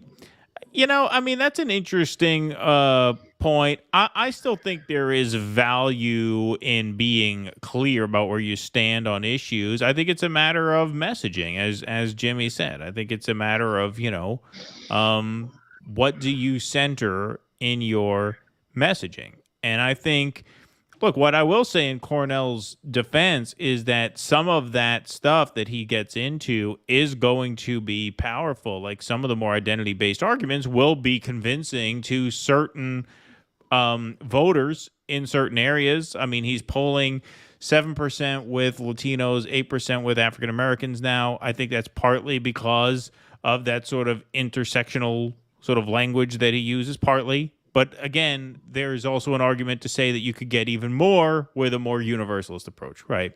And I don't think that the people who he's drawing in now would be turned off, if he, I wouldn't even say pivoted, but broadened. I would say that's the word I would probably use, because there's a difference between getting those 3, 4, 5%, which is big, and obviously he's obviously outperforming Hawkins by a lot, outperforming Stein by a lot, outperforming even Ralph Nader by a lot already this early on, which is a very good sign. But if you really want to take it to the next level, right? Next level where you start talking about 9, 10, 11, you start talking about double digits, right? You start talking about something that you can really weaponize against the two-party system in a way that doesn't just get you federal funding, but actually makes you a competitor. Then yes, you need to bring a lot more people in. Well, not only that, the people who were that social justice warrior oriented, Democrats got them covered, man. Like that, I think that's part of Jimmy's underlying point too. Like if you're trying to offer an alternative, that's not an alternative, right? That's all Democrats talk about because they can't talk about economics. You're uniquely poised to talk about economics, so lead with that. Sure. No, I think that makes sense, obviously. But I would also say, like, what he did there, like, he was just in Mississippi. He went down and visited with the family of Emmett Till, had an event there. Like that, right. There were a lot of people who were going to see that and are going to realize, hey, when's the last time a major politician from any of these two major parties did that, paid us that mind like that? Like, I think there is power in doing that. Sure. I agree. I agree. But yes. It's not. But I think broadening out the message rather than pivoting, rather than switching gears. I think broadening out the message is absolutely key. Paul Chu, thanks for the $5.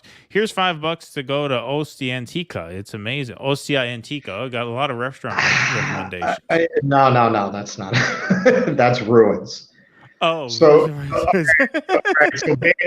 So basically, that's Pompeii for people who don't. But they charge you to go to the ruins. I thought that was a restaurant. They charge you to go to the ruins. Yeah. They're not free. No, they're not. Well, you can't go in, but you can still see the Colosseum. You just can't go in. It would cost money to go in. The Colosseum? Yeah. Yeah, the Colosseum. It's basically impossible to get a ticket unless you book a tour, right? Like technically, you're supposed. But like the streets that you were walking around. You were talking about all these streets. Oh, yeah, sure. Well, obviously, that's free. That's free. It's funny when you're walking around inside the forum, you have all these people on the perimeter who are just checking it out, who don't want to pay to go into the forum, right? So you do get that where people are like just kind of looking at it. I mean, it's right there. That's one of the most amazing things about it. You're like walking down the fucking street. Oh, there's ancient Rome. Right. It's very incongruous. Like the ruins are right there in your view of the street. So yes, if you want to really do Rome on a budget, technically you don't have to pay to go in these places to see them. Oh, sorry. I was just looking at our next super chat here. Sorry, just yeah. So Ostia Antica, I don't know if I'm going to get to it. I only have so much time, and I am going to go to Pompeii. A lot of people will go there instead of Pompeii because it's only 20 minutes out of Rome. And Pompeii is like a whole day trip to do that from Rome. Right. Well, how long are you in Rome for? You were in Rome for about a week? Yeah, I leave Tuesday morning, and I have everything kind of figured out more or less, roughly, of what I want to do. I would love to go there, though. It's supposed to be very well preserved if I have time. I'm not sure I'll have time. Yeah, I never heard of it, obviously. Isn't Maher a writer on his series, WGA member? Yes, he said he is one of his writers, so he is in the Writers Guild. But obviously, he's well paid as above the line talent as well.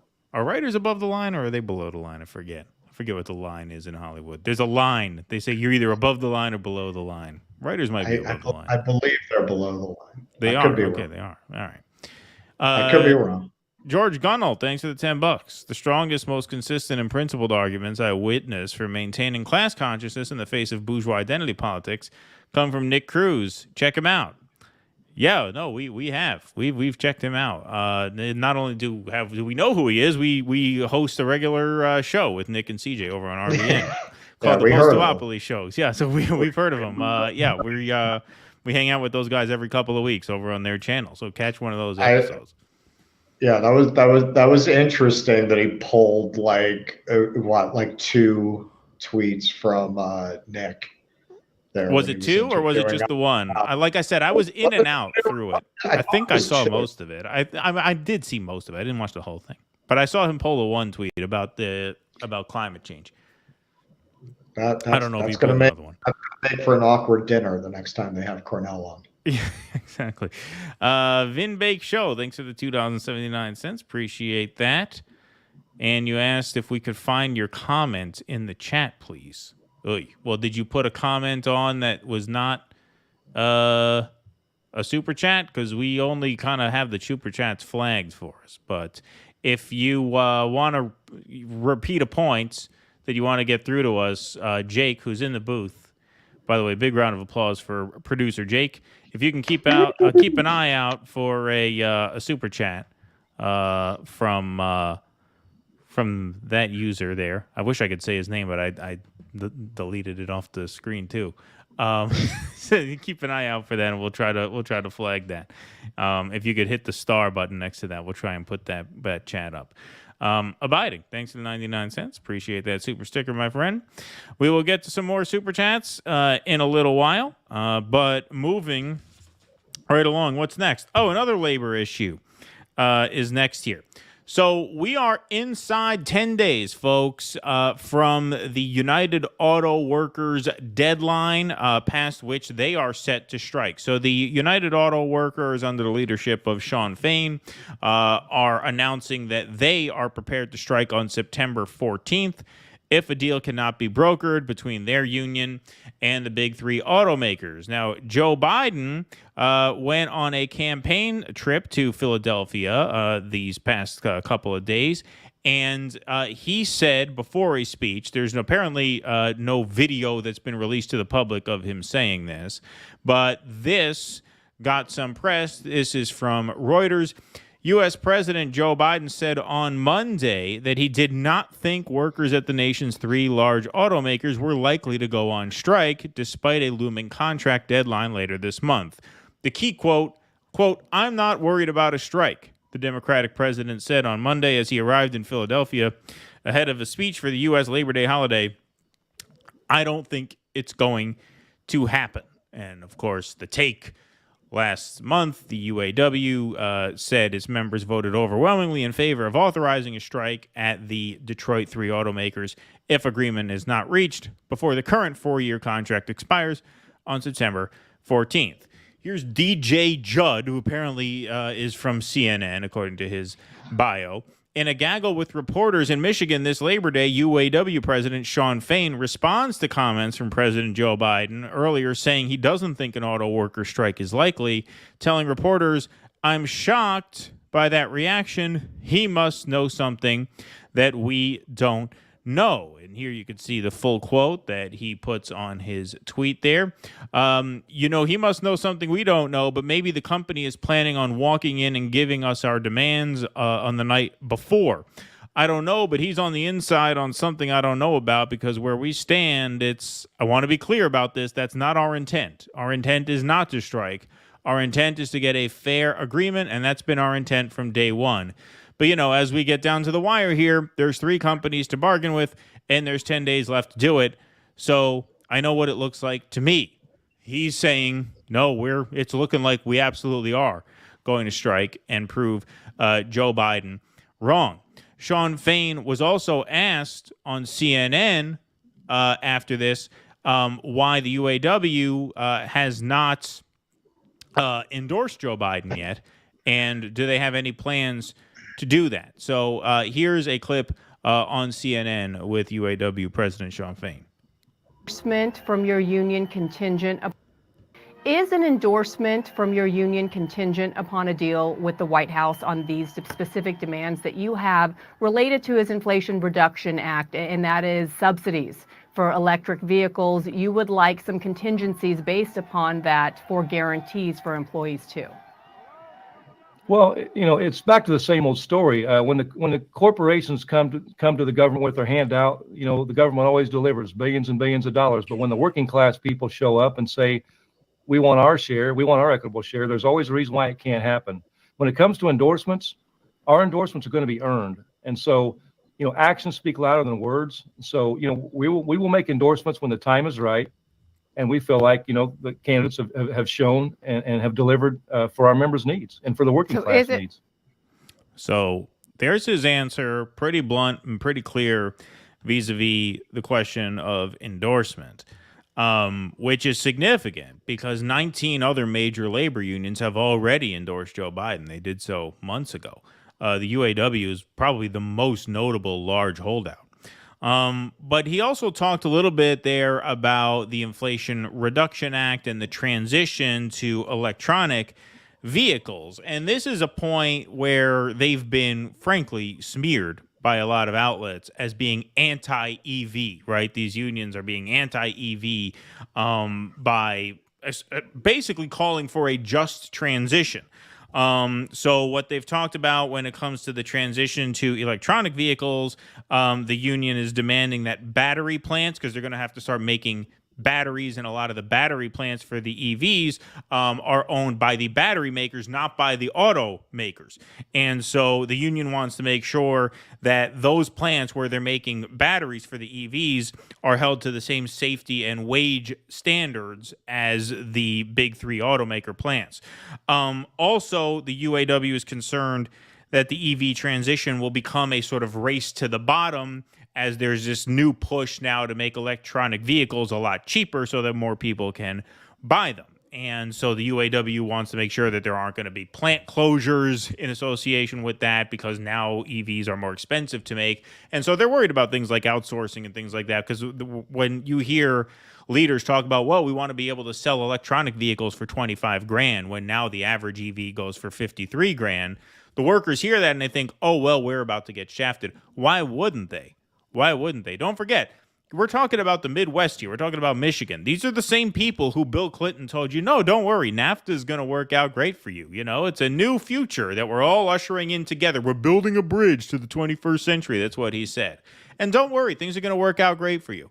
Right? They heard that. That memory is still very fresh in the minds of a lot of Rust Belt workers. And so, of course, they're going to have concerns that they don't get shafted in the transition to electronic vehicles. That doesn't mean they're anti-electronic vehicle. It means they're looking out for number one, as every union has to. They have no choice but to. So that's one side of it. On the other side of it, this question of, well, you'll get our endorsement when you've earned it. That's the end. Hey, maybe AOC should learn from that. Maybe the squad should take a page from his book, right? That's the kind of answer you need to give there. Very blunt, right? Very focused. Just, hey, listen, endorsements are earned. They are not gifted. Well, no, when she sells them out, she's going to say it was at their request, right? Yeah, right. Is that their request? That's what they told me to do.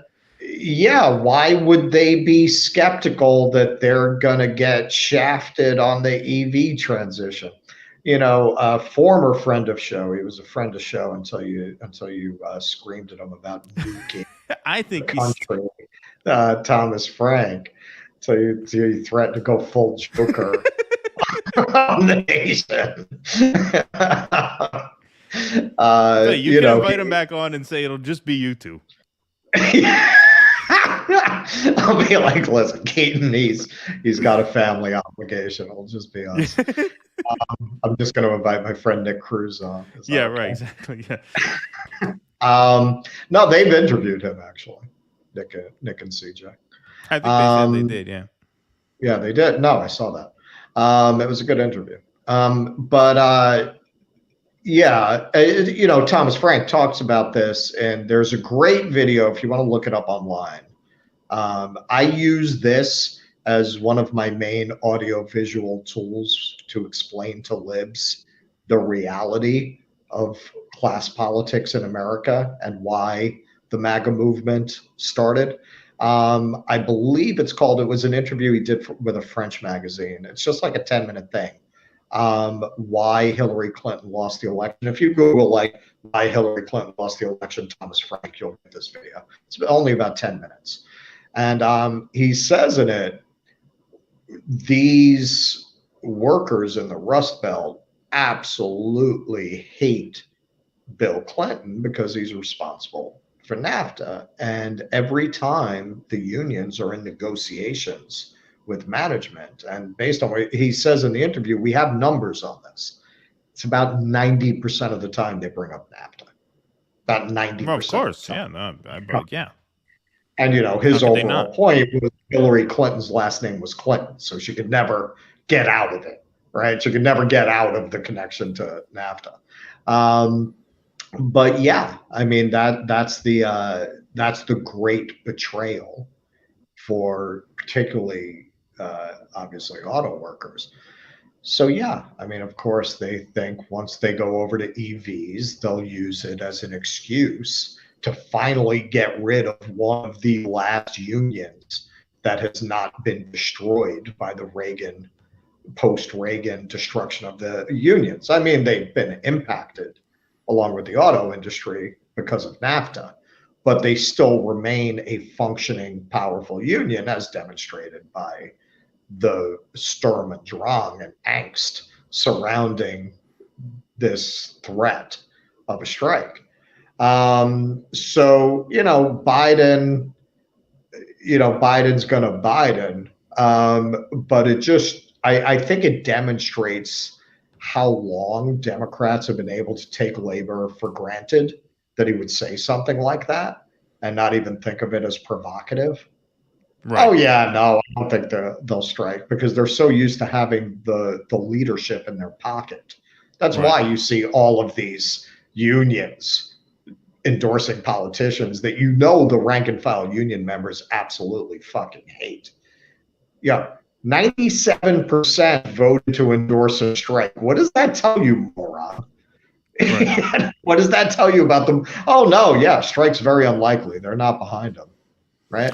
Well, that's why Shawn Fain was saying, unless he knows something I don't, right? Unless he knows of some terms that they're going to make us agree to, because this isn't like the Railway Labor Act. There is no law that Joe Biden can just, call upon to squash it at the last minute, right? The railroad strike was unique because the Railway Labor Act allowed the government the option to step in and regulate contracts because it involved, transportation, critical, interstate transportation. There was a main sort of infrastructure piece. We're talking about a contract between the UAW and the big three automakers, so they're not going to be able to just step in and squash that by order the way they would. And so, yeah, unless you know something that we don't, unless you know some deal that's being brokered, why would you say no, they're not going to strike? Every message that this guy has sent has been like, no, we are going to strike unless they give us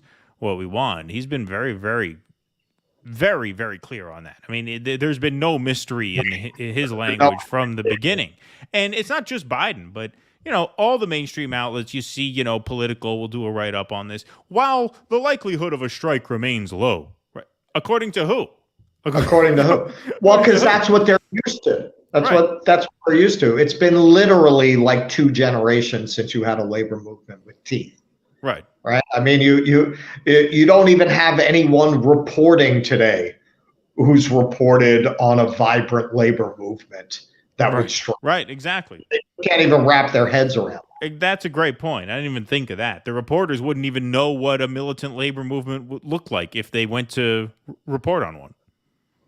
Right. They're just going to the default. Yeah, in the end, there won't be a strike, especially that only got reinforced by the rail union. As we get, anyone who looks at the media critically can tell you, these people are not the sharpest fucking knives in the drawer, right? Like yes, there's no law that Biden can invoke, but they don't think that deeply. You know, Right. they're just used to living in a world where strikes don't happen. Right. Exactly. It would just be so out of the ordinary. Robert Penner says electric vehicles, not electronic. What did I say? Electronic? Yeah, they're making toy cars. That's what they're doing. They're making the little remote control. That's what they're worried about. In the transition to making toy cars, they're going to get screwed because the toy cars are cheap. Did I miss? Because Good catch. Thank you. They're not covered for manufacturing toys. Yeah, right, exactly. Garble, thanks for the $5. Maya Angelou, people will forget what you did, but people will never forget how you made them feel.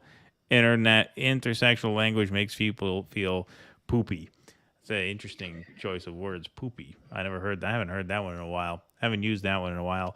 No, look, like I said, my response to this is basically the same. I don't think you have to drop language about racism or white supremacy. I don't think you have to drop that. I think you have to broaden the message, and I think it's correct that you should lead with issues that unite people of all different backgrounds who feel disenfranchised. Well, but I think some of what you're getting at, and this is something Jimmy didn't get into, and this is what I was saying before. I would really be interested to see somebody ask Cornell about the idea that a lot of these modern social justice movements are just movements aimed at enriching NGOs, hustlers like Ibram X. Kendi. Right. It's just, look, there was, you probably didn't catch it. I would have had to explain it to you, and I needed to go to sleep. So there's the Arch of Titus when you go into the forum. And one of the images carved into the arch, a lot of these arches celebrate military victories, right? So you've got a lot of images of, imprisoned foreigners and that kind of thing. And this arch was partly built to commemorate the war against the Jews and taking Jerusalem, because they took all the treasure from the Temple of Solomon, and that was how they funded the Colosseum, actually. So there's an image of a bunch of Jews carrying a menorah because they melted down their menorahs and used the gold to build the forum. And they also brought back all these Jewish slaves. I didn't even know that. Like Jewish slaves built the forum. I was not aware of that. Now, I didn't look at that and say, I hate Roman history. I hate Roman culture. Rome is completely invalidated by that. You got a lot of people running around that want you to react that way to everything. They don't want you to think critically. They want you to react emotionally to everything. And it's tearing us apart, and it is dividing the working class. So, I think that's what the chat is kind of getting at. It's not just civil rights activism, which is the only level on which they talked about it. Is this approach, is it even civil rights activism? I don't really see it that way. I see it as a hustle and a grift that's been empowered by people who actually run shit, because it's very useful to them to empower this approach to so-called social justice, because it's one of the most divisive ideas that you could implant in the population to keep them fighting each other. Yeah, I think that's right. And, I think it's interesting when it comes to Cornell West, because he wrote that piece in defense of Ron DeSantis and his, approach towards teaching the classics in schools and things like that. So, he has a certain, I think, consciousness about that. I think it's just about, once again, this is what I started the show with. There is just a tendency on the left to shrink your audience, and I think there's a very self-limiting phenomenon there. And, it's something that could very well be the difference between a campaign that gets 3, 4, 5% and a campaign that could reach double digits. That could very well be the difference in the end. We'll have to wait and see, and we'll have to just, stay engaged and see what kind of conversations we can generate. Because I still maintain that if you're going to engage in electoral politics, that's where the action is. It's certainly not with Marianne or RFK at this point. The Libertarians haven't put forward anybody yet that I know of. We'll wait and see what happens there. But as of now, yeah, it seems like the Cornell West campaign is where the action is. If you're going to engage, if you're not going to, if you say, look, electoral politics is not something we really find to be worthwhile, then that's totally valid also. Fair. Yeah. Let's go here. Okay, yeah, the Vin Bake Show. Okay, so so we found your comment there, so thank you, because you gave us that super chat. Guys, Cornell embarrassed himself on Jimmy Dore. Can't believe someone as brilliant as Cornell. Oops, what happened to Russell? Thinks Trump is more fascist than Biden. Deep state media, woke corporates all hate Trump. Well, that is an interesting point in the end there, and this is what I think Jimmy was trying to get at there. The Cornell seemed kind of hostile to that argument, which is that, I think Cornell mistook critiques of the way that the system has targeted Trump and Trump's movement as some sort of defense of Trump and Trump's movement, which is a very Democrat thing. That's what Democrats give. In fact, at a certain point, Cornell said, well, I don't understand what you're trying to say. Are you saying Trump is a guy who's worth defending or something like that? Which was not what he was saying at all. And we've been fending off those sorts of questions from liberals, for the last, 7 or 8 years. Why do you have to see things as you're either attacking Trump or defending Trump? It's not about Trump, just like it's not about the Proud Boys. Just like it's really not even about the Cop City protesters. I happen to agree with the Cop City protesters in their aims to squash that project. But if I didn't agree with them, I would still defend them against the RICO charges. And I think that's provable by the fact that I think Enrique Tarrio was over-sentenced. And I'm not sympathetic to his politics whatsoever, Right. And so then this is what Russell said. There needs to be some solidarity on both ends. It goes both ways. All these right-wingers want us to be upset about the fact that the January 6th defendants are overcharged and over-sentenced. And I am upset about that, and we do speak out about that. But you guys got to show up for the Stop Cop City protesters now. The ball's in your court now, right? Come on. Exactly. You can't just be all one way all the time, and that goes for left and right. Come on, Tucker. Do a segment. Come on, Tucker. Come on, Shapiro. Where's Ben Shapiro? That's the sad thing. That is your best chance of having those issues platformed by national figures. Right. Joe Rogan, he's the only one who's not like a partisan right winger who might cover something like that. Right. Virgil Ellis Wade, writers are above the line. Okay, thank you. Yes, I had a feeling they were above because they're like the normal, writers, producers, directors. I thought that was above the line talent. I forget. It's been a while since I was kept track of any of that stuff. All righty, folks. One more segment before we wrap the show up here. Here's some international news, which broke a few days ago, which I thought was pretty significant. The New York Times reports Kim Jong Un and Putin plan to meet in Russia to discuss weapons. Russia seeks more weaponry for its war in Ukraine, and a North Korean delegation recently traveled to Russia by train to plan for Mr. Kim's visit this month, officials say. New York Times writes, Kim Jong Un, the leader of North Korea, plans to travel to Russia this month to meet with President Vladimir Putin to discuss the possibility of supplying Russia with more weaponry for its war in Ukraine and other military cooperation, according to American and allied officials. In a rare foray from his country, Mr. Kim would travel from Pyongyang, North Korea's capital, probably by armored train, to Vladivostok on the Pacific coast of Russia, where he could meet with Mr. Putin, the official said. Yeah, Vladivostok is pretty close, actually, to the North Korean border. It's way on the western end of Russia, kind of a big schlep for Putin. It's actually quite far from Moscow. He might be a little offended. I got to go all the way to Vladivostok to meet this small round man.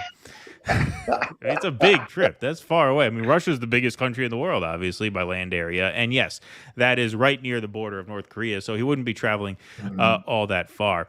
Mr. Putin wants Mr. Kim to agree to send Russia artillery shells and anti-tank missiles, and Mr. Kim would like Russia to provide North Korea with advanced technology for satellites and nuclear-powered submarines, the official said. Mr. Kim is also seeking food aid for his impoverished nation. Well, that gives Vladimir Putin some real negotiating power. You know, I could see Kim asking for the technology and the missile systems of Vladimir Putin. I'll give you a box of Pringles. Okay, we'll take it. Great. we need food. The Kim family has always been deeply fucked up. Exactly. They're weak.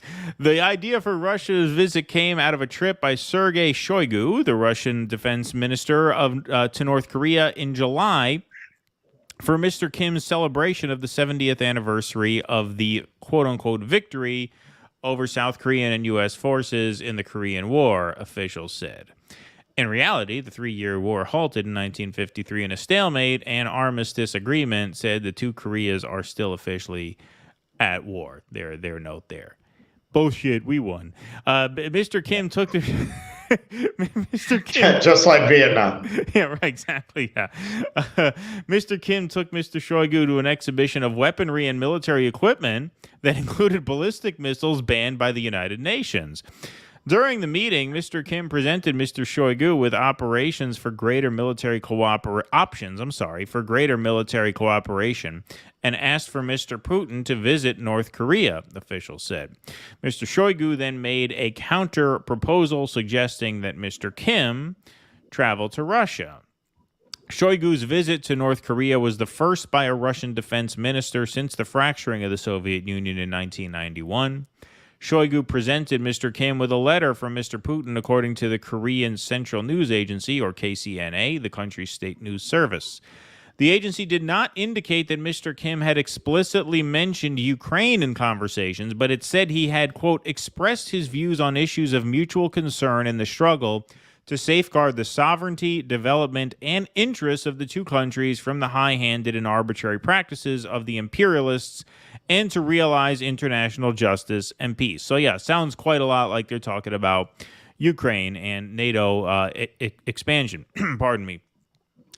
In June, Mr. Kim sent Mr. Putin a message on Russia's National Day in which he pledged to, quote, hold hands with the Russian leader and promised that the Russian people would have North Korea's full support and solidarity in their all-out struggle, according to the KCNA. Two more slides here. The U.S. first warned about cooperation between North Korea and Russia a year ago.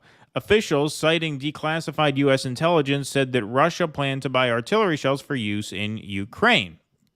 Okay, so it seems like they're, once again, like we're being told to go get our fucking shine box. And that's what we will read about in these last paragraphs here.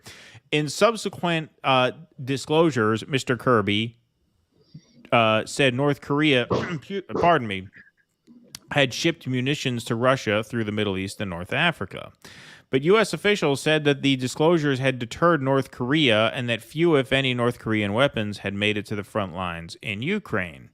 Deterring support for Russia from North Korea, Iran, and China is a critical element of the Biden administration's strategy for helping Ukraine in its defense against Russia. China, warned by Secretary of State Anthony Blinken in February not to provide lethal aid, has supplied dual-use technology and components, but has not yet sent drones or heavy weaponry to the Russian military, U.S. officials said.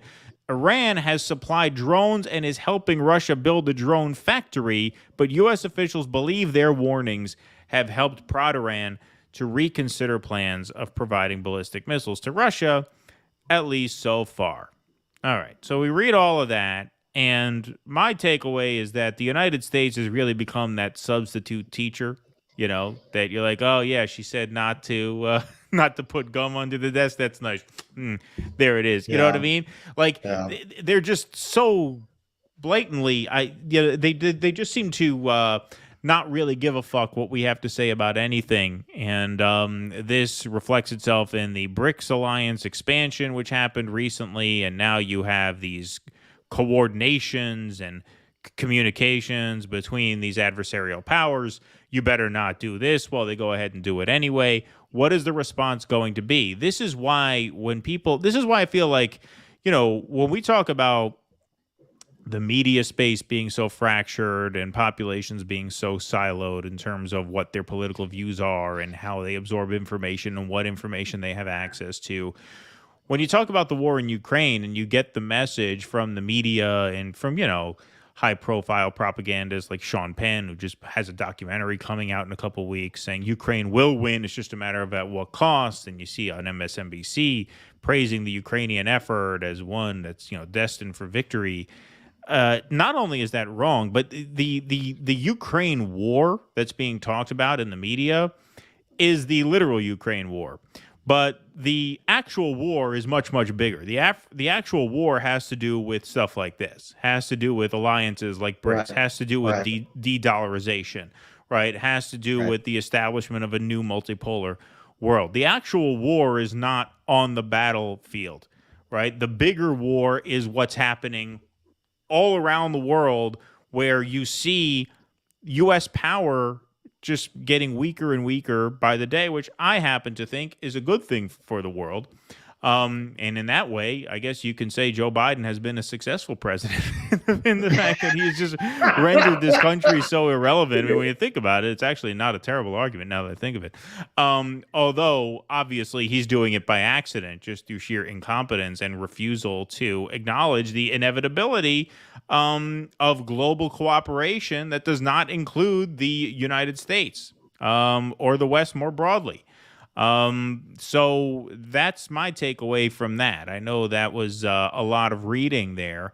But yeah, now it looks like in addition to, you know, the BRICS expansion story that we had last week, now you're obviously seeing a sort of ratcheting up of cooperation to bolster Russia.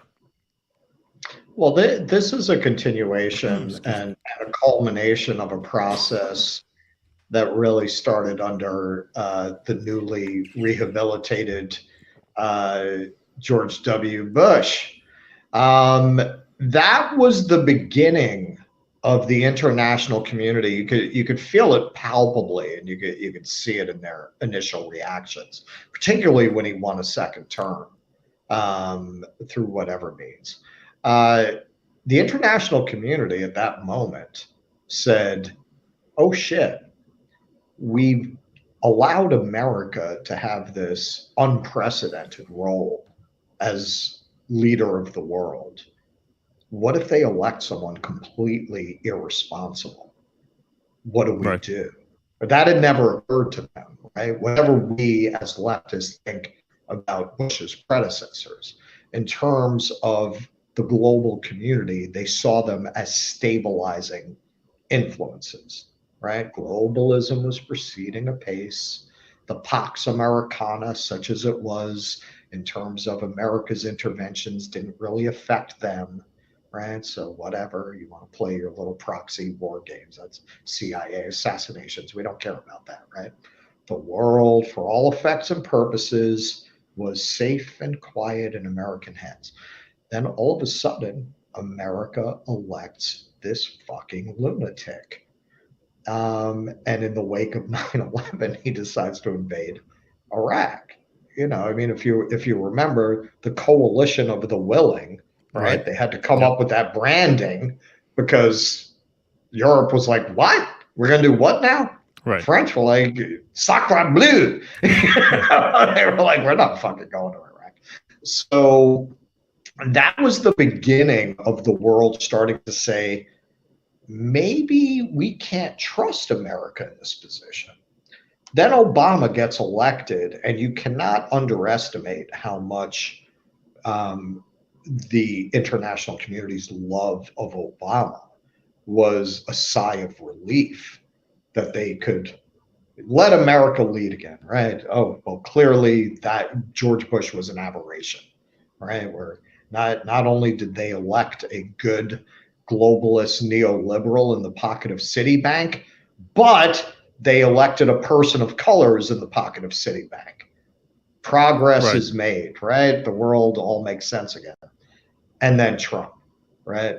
So that really accelerated the sense that America is too dangerous and unpredictable to be in charge. And that is not only a feeling among countries that have historically been hostile to us. You know, part of the impetus behind this is countries that are traditionally allied with the United States are no longer enthusiastically allied with the United States. They're reluctantly, for lack of a better option, allied with the United States. See, this is part of what Donald Trump either didn't understand or didn't care about. We don't pressure the European countries to live up to their commitments in terms of proportion of their GDP. I think it's 2% that's supposed to go towards NATO defense because we don't have good accountants. We don't pressure them because our defense is a bribe. Keeping them under our defense umbrella is part of how we keep them within our sphere of influence. It's how we keep them from rejecting our rule and our leadership. Other countries that are not under that defense umbrella have no such motivation. They're not getting sufficiently bribed to not turn against us. And this war is finally pushing the issue. It's forcing the issue. And predictably, it's bringing together all of these allies. Whatever you think of Putin, and I don't think we have too many people in our audience who can't sleep at night thinking about what Vladimir Putin is doing. Russia could have been an ally. Russia could have been an ally. Their interests are not intrinsically opposed to ours. In fact, you're forcing them into the arms of a lot of people they don't particularly like, people who are historic enemies. Russia is not a natural ally of China. And frankly, yeah, I think Putin probably thinks, Kim is a fucking nutcase, right? Like, I don't think he'd be making common cause with North Korea. Right. But we've put him in a position where he really doesn't have any choice. So, America, with its forceful backing of Ukraine, has written a check that its ass can't really cash. It's forced the issue of aligning yourself with America at a moment when the world is looking for a way out of America is like the party guest that stayed too long, right? Everyone's looking for a way to get America out the door. And we gave them a lot of impetus to do that quickly now. Yeah, no, indeed. Indeed. I think that is well said. We got a couple more super chats here that we'll take before we head out. Virgil Ellis Wade, thank you for the $10. Appreciate that. That's very kind of you. The line that a film crew member is above or below refers to salary versus hourly positions. Interesting. Creative work like writing is hard to quantify an hourly wage, so writers are above the line. Yeah, I guess that distinction always was missed on me because I only really ever worked as an unpaid intern on a film set. So I wasn't salary or hourly, so I didn't fucking pay attention to that difference there. That's probably why. That's why I never really knew exactly what it was. It just seemed like the more prestigious positions were above the line. But thank you for that. Appreciate it. Will S., thanks for the $5. Rome made a plant extinct. It was like moon tea from Game of Thrones. The Romans stooped so much they made a birth control plant extinct. Wow. Good one. Interesting. You didn't know about that, Russell? No. I didn't know about that either. Interesting. Dave Delarai, that's beautiful. Thank you. We owe you a sound effect drop, too. Thank you. That's a very generous donation. I'm going to see what I can find here. I'm sure I can find some kind of fucking Roman gladiator sword to hit against a helmet or some shit. Oh, he made a dad joke for me. That's why. I bet Russ is yet to cross the River Dirty. Haha. Have a great one, Russell. See? He gave you a pun joke.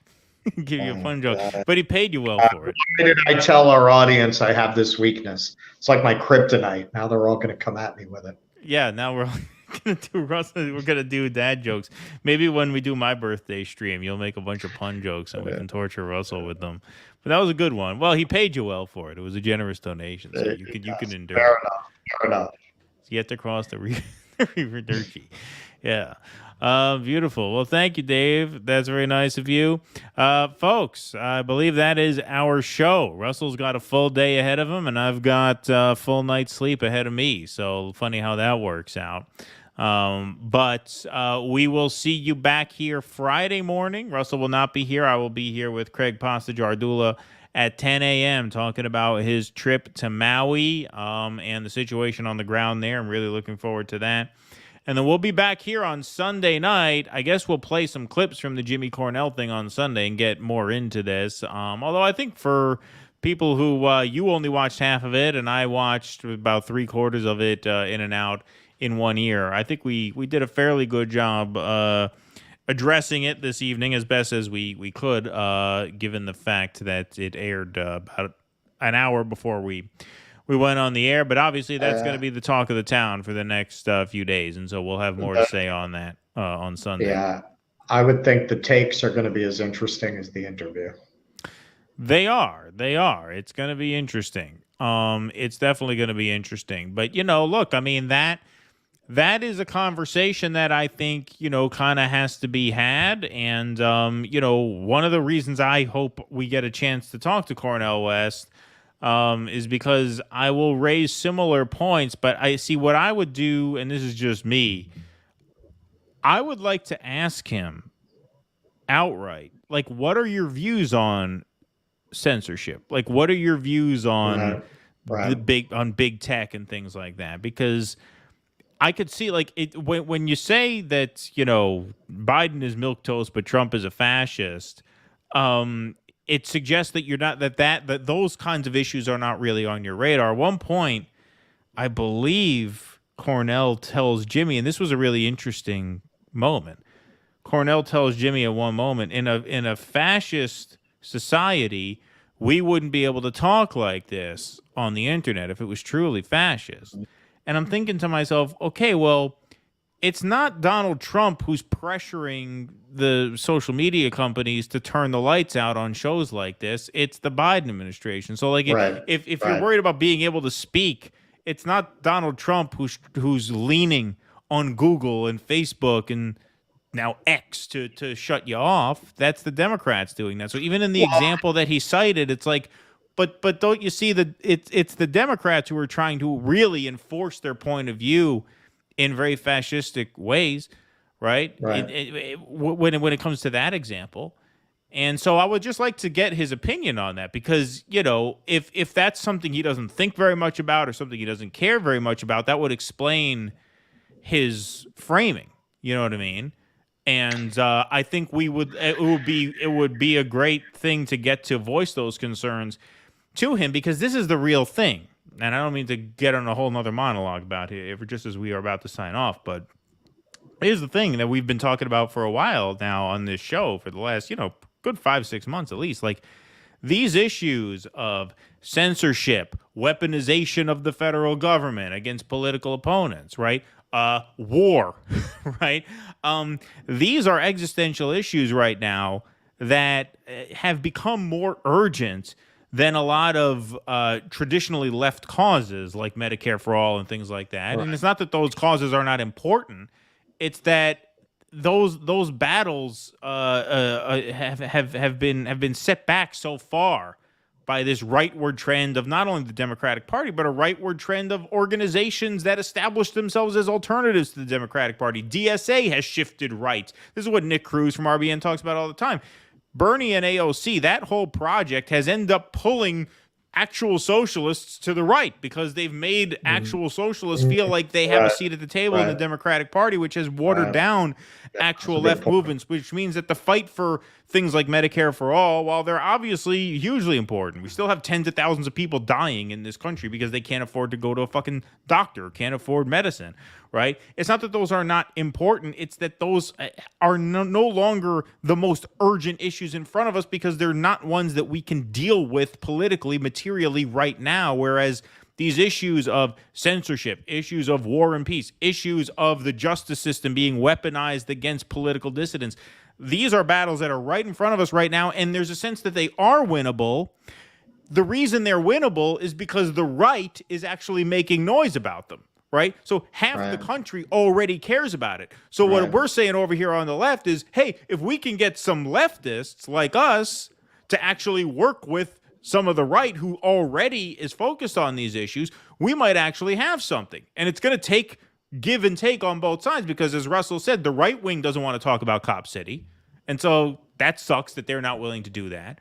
But we have to do our part. That's why we talk about Enrique Tarrio and Cop City on this show. The idea is that you already have elements of the right who are mobilized around issues that leftists ought to care about. And so if we think those are important, then there's an opportunity to actually change things on those issues.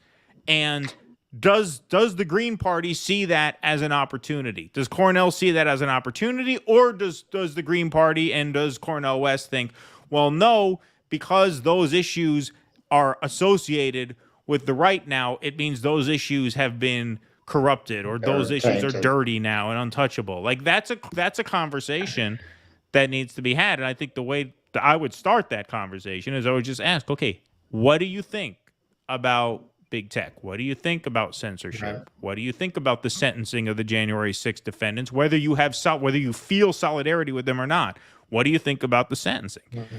You know. Right. And with that monologue, now he's never coming on because if his people see that, he's like, "There's no way." They're like, it's going to be worse. It's going to be worse than the Jimmy Dore interview. Well, no. I mean, I'm kidding. No, I know. I don't. No, I mean you're kidding, but it's not totally beyond the realm of possibility that they might have that reaction because clearly, and Courtney just messaged us on Facebook. I won't read a private message since I don't know if it was meant for public consumption. But yeah, I mean, look, the Green Party, I'm sure a lot of the Green Party people have a hard-on for Jimmy because of that messaging. Well, and for one thing, yeah, this is an entree into it. Not only did the Biden administration lose in court based on Twitter files information about the government clearly intimidating tech platforms to do their bidding, they were appealing the ruling that put that forbid them from continuing those kinds of activities. So, that's pretty fucking fascist. So what I would say about a lot of what came out about Cornell in that interview is he's an old man. He's an old man who was in the Democratic Party for most of his fucking life. And it is very hard for people that age to get out of that framing. Like, yeah, man, as much as he's been a radical, he's been a fucking Democrat. All right. This is why when you talk to old people, they don't understand that the news isn't the news anymore. It's the frog in the pot of boiling water. It happened very slowly, and they don't understand that Chris Hayes is not Walter Cronkite. They don't get it, right? Some of that, I think, is going on with Cornell. He's old, man. He's old. He's used to framing things as the Republicans are the greater evil. He's not ready to think outside of that box. Yeah, I think there is an element to that as well. I think that is a good point also. Ernest Olson over on Rumble, thank you for the $10. Had the Dems not stolen the presidency from Henry Wallace, Russia would have been a strong ally now. It's an interesting point. I mean, Wallace was certainly well positioned. He was absolutely fucked over. That's what they need to cover in alternate history science fiction. Who needs another what if the South won the Civil War book? They need to do a what if Henry Wallace had become president. Exactly. Nobody does that. Yeah, you know what I want to do alternate history about? See, I'm going to tell thousands of people somebody's going to get rich off this idea. The British offered the Jews Uganda after World War I. What if the Jews had settled Uganda? That would be a very interesting alternate history story. Oh yeah, indeed. Indeed.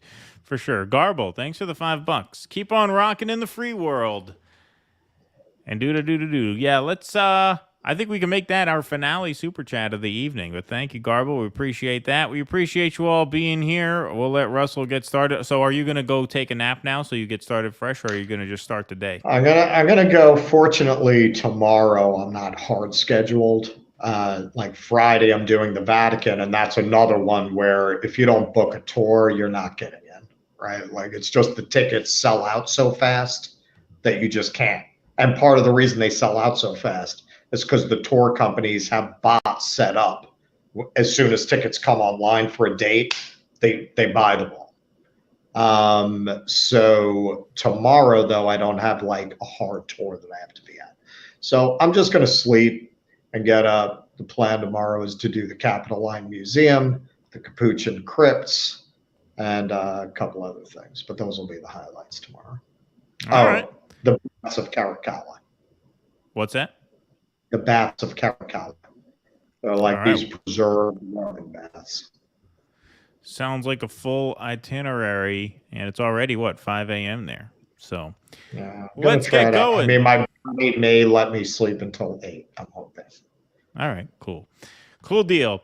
Folks, thank you very much for being here. It was a great pleasure to see you all. Thanks for Jake hanging out in the booth and helping us out as always. You're the man, Jake. And thank you guys all very much for staying up with us. Big day in this space over here. So appreciate you all coming and hanging out with us late tonight. We'll be back Friday morning, the Friday morning show, 10 a.m. this week with Craig Pasta-Jardula. And then we will be back here with our regularly scheduled Sunday night stream at 7 p.m. Eastern. We'll see you all next time, folks. Until we meet again, please be safe and be well. And thank you once again very much. We will say courage, no singing bowl, but still. Veni vidi vici. Veni vidi vici. Thank you very much, everybody. Arrivederci. Please clap.